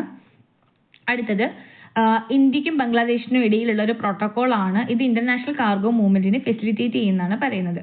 നെക്സ്റ്റ് വൺ ഈസ് PSUs ആണ്, which encourage to transport goods through waterways. അത് ജലത്തിലൂടെയുള്ള ചരക്ക് നീക്കത്തെ സപ്പോർട്ട് ചെയ്യുന്ന PSUയുടെ ആണ് അടുത്ത് പറയുന്നത്. അടുത്ത് നോക്കുകയാണെങ്കിൽ introduction of digital vessel registration portal, അത് രജിസ്ട്രേഷൻ പോർട്ടൽ കൊണ്ടുവന്നിട്ടുണ്ട്. അതോടൊപ്പം തന്നെ ഈ പ്രൈവറ്റ് ഇൻവെസ്റ്റ്മെന്റും ജെട്ടി റെഗുലേഷൻസിലേക്ക് എനാക്ട് ചെയ്തിട്ടുണ്ടായിരുന്നു. ലാസ്റ്റ് വൺ നോക്കുകയാണെങ്കിൽ എക്കോ ഫ്രണ്ട്ലി ആയിട്ടുള്ള വെസൽസിനെ പ്രൊമോട്ട് ചെയ്യുന്നുണ്ട്. Like hybrid electric and hydrogen introducing ആയിട്ടുള്ള ഷിപ്സും ബോട്ടുകളൊക്കെ ഇൻട്രൊഡ്യൂസ് ചെയ്യുന്നത് കാർഗോ മൂവ്മെന്റിനെ കുറച്ചുകൂടെ ഹെൽപ്പ് ചെയ്യുന്നുണ്ട്. വാട്ടർ ട്രാൻസ്പോർട്ടിൽ തന്നെ അടുത്തൊരു വിഭാഗമാണ് ഓഷ്യൻ ട്രാൻസ്പോർട്ട് എന്ന് പറയുന്നത്. സമുദ്രമാർഗേനയുള്ള ഗതാഗതം. ഫോറിൻ ട്രേഡിനും ഗ്ലോബൽ കണക്ടിവിറ്റിക്കും ഏറ്റവും കൂടുതൽ എസെൻഷ്യൽ ആയിട്ടുള്ളത് ഈ ഓഷ്യൻ ട്രാൻസ്പോർട്ട് ആണ്. ഇത് നാച്ചുറൽ ആയിട്ടുള്ള സീ റൂട്ട്സിലൂടെയാണ് ഓപ്പറേറ്റ് ചെയ്യുന്നത്. അതുകൊണ്ട് തന്നെ കൺസ്ട്രക്ഷന് വേണ്ടിയിട്ടുള്ള കോസ്റ്റ് ഒന്നും ഇവിടെ ആവശ്യമായിട്ട് വരുന്നില്ല. പുതിയ ട്രാക്ക് ഒന്നും ഉണ്ടാക്കേണ്ട കാര്യമില്ല. ആൻഡ് ഇത് ബൾക്കായിട്ടുള്ള ലഗേജസിനെല്ലാം തന്നെ ദൂരവ്യാപകമായ സ്ഥലങ്ങളിലേക്ക് എത്തിക്കാൻ ഏറ്റവും ചീപ്പസ്റ്റ് ആയിട്ടുള്ള മോഡായിട്ടാണ് ഈ ഓഷ്യൻ ട്രാൻസ്പോർട്ടിനെ കൺസിഡർ ചെയ്യുന്നത്. ക്യാരിയിങ് കപ്പാസിറ്റി വളരെ കൂടുതലാണ്. ഓഷ്യൻ ട്രാൻസ്പോർട്ടിനെ രണ്ടായിട്ട് ഡിവൈഡ് ചെയ്യാം, കോസ്റ്റൽ ഷിപ്പിംഗ് എന്നും ഓവർസീസ് ഷിപ്പിംഗ് എന്നും. ഇന്ത്യയിലുള്ള കോസ്റ്റ് ലൈൻ 7517 കിലോമീറ്റർ ആണ്. സോ ഇത് ഡൊമസ്റ്റിക് ട്രേഡിന് വേണ്ടിയിട്ട് ഈ ഒരു കോസ്റ്റ് ലൈൻ നമ്മൾ യൂസ് ചെയ്യുന്നുണ്ട്. ബൾക്ക് ആയിട്ടുള്ള ഗുഡ്സ് ലൈക്ക് കോളും അയൺ ഓറൊക്കെ തന്നെ ഇന്ത്യയിലെ പല സ്ഥലങ്ങളിലേക്കായിട്ട് എത്തിക്കാൻ ഇങ്ങനത്തെ കോസ്റ്റൽ ഷിപ്പിംഗ് വഴി സാധിച്ചിട്ടുണ്ട്. 1951 തൊട്ട് ഇത് ഇന്ത്യൻ ഷിപ്സിന് വേണ്ടി റിസർവ്ഡ് ആയിട്ട് കിടക്കുകയാണ് ഈ ഒരു റീജിയൻ. അടുത്ത ടൈപ്പ് എന്ന് പറയുന്നത് ഓവർസീസ് ഷിപ്പിംഗ് ആണ്. ഇന്ത്യയും മറ്റു രാജ്യങ്ങളുമായിട്ട് കണക്ട് ചെയ്യാൻ വേണ്ടിയിട്ടുള്ള ഇന്റർനാഷണൽ ഷിപ്പിംഗ് ആണ് ഓവർസീസ് ഷിപ്പിംഗ് വഴി നടക്കുന്നത്. അടുത്തെന്ന് പറയുന്നത് ഓവർസീസ് വെസൽസിന്റെ ടൈപ്പ് ആണ്. ഞാൻ പറഞ്ഞു ഓവർസീസ് വെസലിനെ 3ആയിട്ട് ഡിവൈഡ് ചെയ്യാം, ലൈനേഴ്സ്, ട്രാംസ് ആൻഡ് ടാങ്കേഴ്സ്. ഇതിൽ ലൈനേഴ്സിന് ഫിക്സഡ് ആയിട്ടുള്ള ഒരു റൂട്ട് ഉണ്ടാകും. അതോടൊപ്പം ഷെഡ്യൂളും ചാർജസും എല്ലാം ഫിക്സഡ് ആയിരിക്കും. അതോടൊപ്പം തന്നെ ഇതിലൊരു റെഗുലർ ആയിട്ടുള്ള സർവീസ് ലൈനേഴ്സ് കൊടുക്കുന്നുണ്ട്. കാർഗോ കംപ്ലീറ്റ് അല്ലെങ്കിൽ പോലും ഇത് റെഗുലർ ആയിട്ട് ഓടിക്കൊണ്ടിരിക്കുന്ന ഒരു വിഭാഗമാണ്. അടുത്തെന്ന് പറയുന്നത് ട്രാംസ് ആണ്. ഇതിന് ഫിക്സ് ആയിട്ടുള്ള റൂട്ടോ ഷെഡ്യൂളോ ചാർജ് അങ്ങനെയൊന്നുമില്ല. കാർഗോ എപ്പോൾ ഫുള്ളാകുന്നു അപ്പം മാത്രമേ ഇത്തരത്തിലുള്ള ഷിപ്സിന് സെയിൽ ചെയ്യാനായിട്ട് സാധിക്കുള്ളൂ. സോ സീസണബിൾ ആയിട്ടുള്ള ബൾക്കി ഗുഡ്സിനൊക്കെ ഏറ്റവും യൂസബിൾ ആയിട്ടുള്ളത് ഈ ട്രാംസ് ആണ്. അപ്പോൾ എപ്പോൾ കാർഗോ ഫുള്ളാവുന്നു അപ്പം മാത്രമേ അത് സെയിൽ ചെയ്യത്തുള്ളൂ. അടുത്ത ടൈപ്പ് നോക്കുകയാണെങ്കിൽ അത് ടാങ്കേഴ്സ് ആണ്. ഓയിൽ, പെട്രോൾ, ലിക്വിഡ് ഇതുപോലുള്ള വലിയ ഒരുപാട് ക്വാണ്ടിറ്റിയിൽ കൊണ്ടുപോകാനുള്ള സംഭവങ്ങളൊക്കെ നമുക്ക് ഈ കണ്ടെയ്നർ ടാങ്കർ എന്നൊക്കെ പറയില്ലേ, ടാങ്കേഴ്സിൽ കടത്താനായിട്ട് സാധിക്കും. 2 മുതൽ 3 ലക്ഷം ടൺ അല്ലെങ്കിൽ അതിന് മുകളിൽ വരെ ക്യാരിയിങ് കപ്പാസിറ്റി ഉള്ള ടാങ്കേഴ്സ് ഇന്ത്യയിലുണ്ട്. ഓഷ്യൻ ട്രാൻസ്പോർട്ടിന്റെ പ്രധാനപ്പെട്ട അഡ്വാൻറ്റേജസ് നോക്കാം. ഇവിടെ നമുക്ക് ഇൻഫ്രാസ്ട്രക്ചർ കോസ്റ്റ് വളരെ കുറവാണ്. പോർട്ടുകളുടെ നിർമ്മാണത്തിന് മാത്രമേ ചെലവ് വരുന്നുള്ളൂ. സീ റൂട്ട് ഒന്നും ഉണ്ടാക്കേണ്ടതായിട്ടില്ല. പൂർവികന്മാർ സഞ്ചരിച്ച ആ വഴിയിൽ ഇപ്പോൾ വലിയ ചുഴികളൊന്നും ഇല്ലാത്ത പ്രദേശത്ത് സേഫ് ആയിട്ടുള്ള റൂട്ട് തേടി പോകണം, അത്രയേ ഉള്ളൂ. പിന്നെ ഈ ലോങ് ഡിസ്റ്റൻസിലേക്ക് പോകാൻ തന്നെ ഏറ്റവും ചീപ്പസ്റ്റ് ആയിട്ടുള്ള ട്രാൻസ്പോർട്ടേഷൻ മോഡാണ് ഓഷ്യൻ എന്ന് പറയുന്നത്. അതുപോലെ തന്നെ ക്യാരിയിങ് കപ്പാസിറ്റി വളരെ കൂടുതലായിരിക്കും. ഹെവി ആൻഡ് ബൾക്കി ഗുഡ്സിന് ഏറ്റവും ഐഡിയൽ ആയിട്ടുള്ള ഒരു മോഡാണ് ഈ ഓഷ്യൻ ട്രാൻസ്പോർട്ട് എന്ന് പറയുന്നത്. അതോടൊപ്പം തന്നെ ഡാമേജ് റിസ്ക് വളരെ കുറവാണ്. എന്തെങ്കിലും ഹസാർഡ്സ് ഉണ്ടാകുമ്പോൾ മാത്രമേ അവിടെ എന്തെങ്കിലും ഒരു ത്രെറ്റ് വരുന്നുള്ളൂ. പിന്നെ ഇന്റർനാഷണൽ ട്രേഡിന് ഏറ്റവും യോജിച്ചൊരു മെത്തേഡും ഈ ഒരു ഓഷ്യൻ ട്രാൻസ്പോർട്ട് തന്നെയാണ്. അടുത്ത നമ്മൾ നോക്കാൻ പോകുന്നത് ഇന്ത്യയിലെ പ്രധാനപ്പെട്ട തുറമുഖങ്ങളെയാണ്. ഇന്ത്യയിൽ 13 മേജർ തുറമുഖങ്ങളും 205-ലധികം മൈനർ അല്ലെങ്കിൽ ഇന്റർമീഡിയറ്റ് പോർട്ടുകളോ ആണ് ഇവിടെ വർക്കിംഗ് ആയിട്ടുള്ളത്. പിന്നെ സാഗർമാല പദ്ധതിയുടെ കീഴിൽ 6 പുതിയ മെഗാ പോർട്ടുകൾ കൂടെ ഇപ്പോൾ പ്രപ്പോസ് ചെയ്തിട്ടുണ്ട്. 100% FTA അലോ ചെയ്തിട്ടുള്ള ഒരു മേഖലയാണ് നമ്മുടെ ഈ ഹാർബേഴ്സ് അല്ലെങ്കിൽ പോർട്ട് എന്ന് പറയുന്നത്. പിന്നെ നിലവിലുള്ള FTA ഇൻഫ്ലോ നോക്കുകയാണെങ്കിൽ അത് $1.63 ബില്യൺ ആണ്. അതോടൊപ്പം തന്നെ 10 വർഷത്തേക്ക് ടാക്സ് ഹോളിഡേയ്സും ഇവിടെ കൊടുക്കുന്നുണ്ട്. ഇന്ത്യയിലെ പ്രധാനപ്പെട്ട പോർട്ടുകൾ ഏതൊക്കെയാണെന്ന് നോക്കാം. First one is Haldia port, west ബംഗാളിലാണ് സ്ഥിതി ചെയ്യുന്നത്. Jute, tea, coal, steel, iron ore, copper തുടങ്ങിയവയുടെ എക്സ്പോർട്ടിന് ഇത് ഹെൽപ്പ് ചെയ്യുന്നുണ്ട്. അടുത്തത് ജവഹർ നെഹ്റു പോർട്ടാണ്.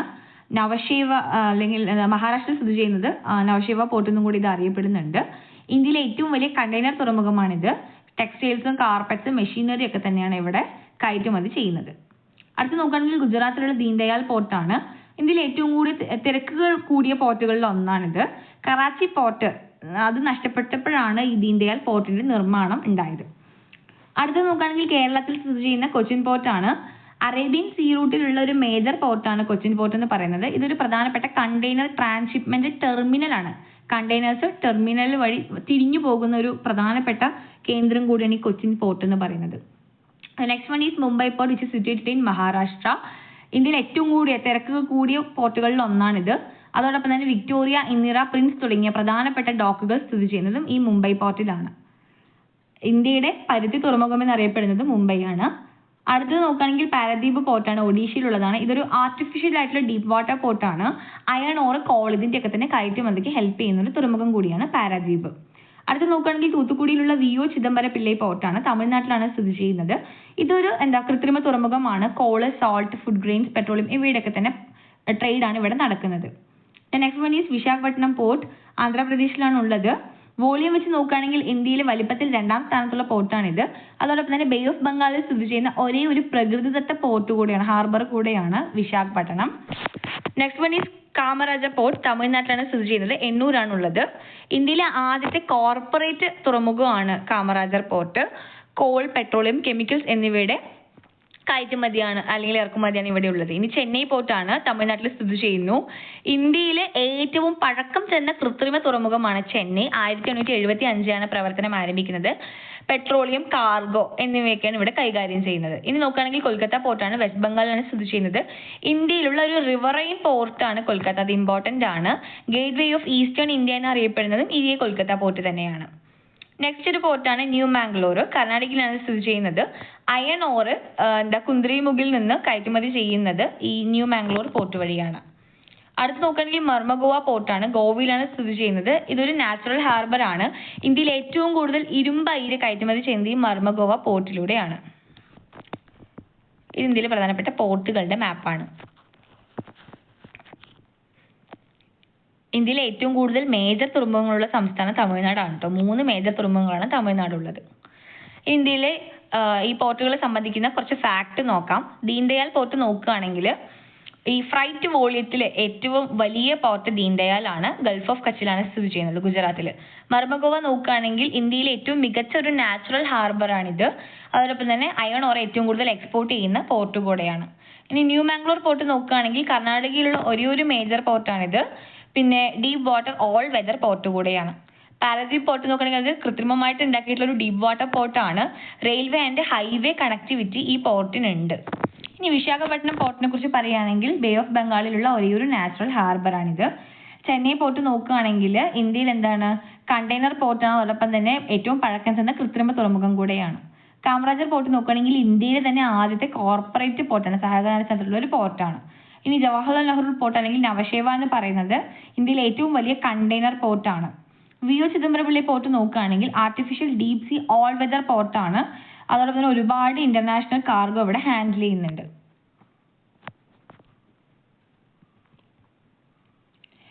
ഈ വാട്ടർ ട്രാൻസ്പോർട്ട് മേഖലയിലുള്ള ഗവൺമെന്റ് ഇനീഷ്യേറ്റീവ്സിനെ കുറിച്ചാണ് നമ്മൾ അടുത്തത് പറയാനായിട്ട് പോകുന്നത്. ആദ്യത്തേത് സാഗർമാല പ്രോഗ്രാമാണ്. 2015 നിലവിൽ വരുന്നത്. ഇന്ത്യയിലെ 7516 കിലോമീറ്റർ വരുന്ന കോസ്റ്റൽ ലൈനിന്റെ ഹോളിസ്റ്റിക് ആയിട്ട് ഡെവലപ്മെന്റ് ആണ് ഇതിന്റെ പ്രധാനപ്പെട്ട എയിം എന്ന് പറയുന്നത്. ലോജിസ്റ്റിക് കോസ്റ്റ് കുറയ്ക്കുക, അതോടൊപ്പം തന്നെ എക്സിം ട്രേഡ് ബൂസ്റ്റ് ചെയ്യുക എന്നുള്ളത് ഇതിന്റെ പ്രധാനമായിട്ടുള്ള ഒരു ഗോളായിരുന്നു. പിന്നെ ഇന്ത്യയുടെ എക്സ്പോർട്ട് എന്ന് പറയുന്നത് ഏകദേശം 10 മില്യൺ ജോബ്സ് ക്രിയേറ്റ് ചെയ്യുന്നതും കൂടെ ഇവർ അഭിപ്രായപ്പെട്ടിട്ടുണ്ടായിരുന്നു. ഈ സാഗർമാല പദ്ധതിയുടെ പ്രധാനപ്പെട്ട കമ്പണൻസ് നോക്കാം. ആദ്യത്തേന്ന് പറയുന്നത് പോർട്ട് മോഡേണൈസേഷനും പിന്നെ പുതിയ പോർട്ടുകളുടെ രൂപീകരണവുമാണ്. രണ്ടാമത്തേന്ന് പറയുന്നത് പോർട്ട് കണക്ടിവിറ്റി വർദ്ധിപ്പിക്കുക എന്നുള്ളതാണ്. മൂന്നാമത്തെ പോയിന്റ് എന്ന് പറയുന്നത് പോർട്ട് ലെഡ് ഇൻഡസ്ട്രിയലൈസേഷൻ ലൈക്ക് ഈ എക്കണോമിക് സോണുകളുടെയൊക്കെ സ്ഥാപനം. അടുത്ത ഒരു കമ്പണന്റ് നോക്കുകയാണെങ്കിൽ കോസ്റ്റൽ കമ്മ്യൂണിറ്റി ഡെവലപ്മെന്റ് ആണ്. And last one is promotion of coastal shipping and inland waterways. അടുത്ത ഒരു പ്രധാനപ്പെട്ട പോളിസിയാണ് ജൽ മാർഗ് വികാസ് പ്രൊജക്ട്, JMVP എന്ന് പറയുന്നത്. ഇത് നാഷണൽ വാട്ടർവേ 1 വേൾഡ് ബാങ്കിന്റെ സപ്പോർട്ടോട് കൂടി ഡെവലപ്പ് ചെയ്തിട്ടുള്ള പദ്ധതിയാണ്. നാവിഗേഷൻ ഡെപ്ത് 2.23 മീറ്ററിലേക്ക് എൻഷുർ ചെയ്യുക എന്നുള്ളത് ഇതിൻ്റെ ഒരു പ്രധാനപ്പെട്ട ഒബ്ജക്റ്റീവ് ആയിരുന്നു. അതോടൊപ്പം തന്നെ ലോജിസ്റ്റിക് കോസ്റ്റ് കുറച്ച് കൊണ്ടുവന്ന് കാർഗോ മൂവ്മെന്റ് ഇംപ്രൂവ് ചെയ്യുക എന്നുള്ളതും ഈ പദ്ധതിയുടെ ഒരു പ്രധാന ലക്ഷ്യമാണ്. വാട്ടർവേ 1 കണക്ട് ചെയ്യുന്ന അതേ 4 സംസ്ഥാനങ്ങളെ ഇത് ബന്ധിപ്പിക്കുന്നുണ്ട്. പിന്നെ ഇത് ഇംപ്ലിമെന്റ് ചെയ്തത് IWA ആണ്, Indian inland waterway authority of India ആണ്. നെക്സ്റ്റ് ഒരു ഇനീഷ്യേറ്റീവ് നോക്കുകയാണെങ്കിൽ central road and infrastructure fund ആണ്. ഇത് 2018 അമെൻമെന്റ് ആക്ടിന്റെ കീഴിലാണ് വന്നിട്ടുള്ളത്. സോ വാട്ടർവേസ്, റെയിൽവേസ് അതുപോലെ ഇൻഫ്രാസ്ട്രക്ചർ പ്രൊജക്ടുകൾക്കൊക്കെ ഫണ്ട് അലോ ചെയ്യുക എന്നുള്ളതാണ്, അല്ലെങ്കിൽ റോഡ് സെസ് ഫണ്ട് കൊടുക്കുക എന്നുള്ളതാണ് ഇതിന്റെ പ്രധാനപ്പെട്ട ലക്ഷ്യമായിട്ട് വരുന്നത്. The next initiative is PM Gati Shakti national master plan. ഇത് ഒരു 100 ലക്ഷം കോടി രൂപയുടെ പ്രൊജക്റ്റ് ആണ്, ഇൻഫ്രാസ്ട്രക്ചർ പ്ലാൻ ആണ്. 16 മിനിസ്ട്രീസ് ആണ് ഇത് കോർഡിനേറ്റ് ചെയ്യുന്നത്. Like Sagarmala, Bharatmala, UDAN, inland waterways ഇതെല്ലാം തന്നെ ഇന്റഗ്രേറ്റ് ചെയ്തിട്ടുള്ള മൊത്തത്തിലൊരു ലോജിസ്റ്റിക് കണക്ടിവിറ്റി ഉണ്ടാക്കിയെടുക്കാനാണ് ഗതിശക്തി. ഇന്ത്യയിലെ ഗതാഗതത്തിന്റെ ഇംപ്രൂവ്മെന്റിന് വേണ്ടിയിട്ട് കൊണ്ടുവന്നിട്ടുള്ളതാണ് ഗതിശക്തി എന്ന പദ്ധതി. അടുത്ത നോക്കുകയാണെങ്കിൽ നീതി ആയോഗ് ഈ മേഖലയിൽ കൊണ്ടുവന്നിട്ടുള്ള കുറച്ച് റെക്കമെൻഡേഷൻസ് ആണ്. ലൈക്ക് ഇൻലാൻഡ് വാട്ടർവേസ് എന്ന് പറയാം, അതിന്റെ ഗവേണൻസ് സ്ട്രീം ലൈൻഡ് ആക്കണം, എല്ലാം ഒറ്റ കുടക്കീഴിലേക്ക് കൊണ്ടുവരണം. അതോടൊപ്പം തന്നെ 2.5 മുതൽ 3 മീറ്റർ വരെയുള്ള നാവിഗേഷൻ ഡെപ്ത് മെയിൻറ്റെയിൻ ചെയ്യണം.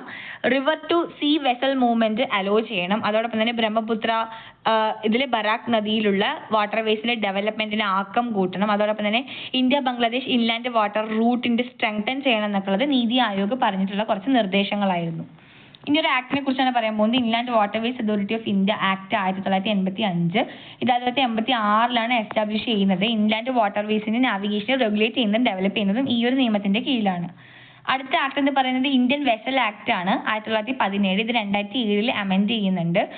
Registration, safety, navigation and pollution control ഒക്കെ തന്നെ ഇൻലാൻഡ് വെസൽസിൽ ഗവേൺ ചെയ്യുന്നത് ഈ ഒരു നിയമത്തിന്റെ പിൻബലത്തോട് കൂടിയിട്ടാണ്. അടുത്തൊരു പോളിസിയാണ് ഇൻലാൻഡ് വാട്ടർ ട്രാൻസ്പോർട്ട് പോളിസി. 2001 ഇത് വരുന്നത്. എക്കോ ഫ്രണ്ട്ലി ആയിട്ടുള്ള അതോടൊപ്പം ഫ്യൂവൽ എഫിഷ്യന്റ് ആയിട്ടുള്ള ഇൻലാൻഡ് വാട്ടർ ട്രാൻസ്പോർട്ട് എൻകറേജ് ചെയ്യുക എന്നുള്ളതും പ്രൈവറ്റൈസേഷൻ അല്ലെങ്കിൽ പ്രൈവറ്റ് സെക്ടറിന്റെ പാർട്ടിസിപ്പേഷൻ ഈ മേഖലയിൽ വർദ്ധിപ്പിക്കുക എന്നുള്ളതും ഈ ഒരു പോളിസിയുടെ ഭാഗമായിരുന്നു. ഇനി ഒരു ആക്ടാണ് നാഷണൽ വാട്ടർവേസ് ആക്ട്. 2016 ഇത് നിലവിൽ വന്നത്. 111 നദികളെ അല്ലെങ്കിൽ ഈ റിവർ സ്ട്രെച്ചസിനെ നാഷണൽ വാട്ടർവേസ് ആയിട്ട് ഡിക്ലെയർ ചെയ്തത് ഈ ഒരു ആക്ടിന്റെ പ്രകാരമാണ്. സോ നമുക്ക് ഇന്ന് ഇവിടെ വെച്ച് അവസാനിപ്പിക്കാം. ഇനി എയർ ട്രാൻസ്പോർട്ടേഷനും കൂടെ ഉണ്ട്, അതോടുകൂടി ട്രാൻസ്പോർട്ടേഷൻ എന്നുള്ള ഭാഗം കംപ്ലീറ്റ് ആകും. Okay, thank you.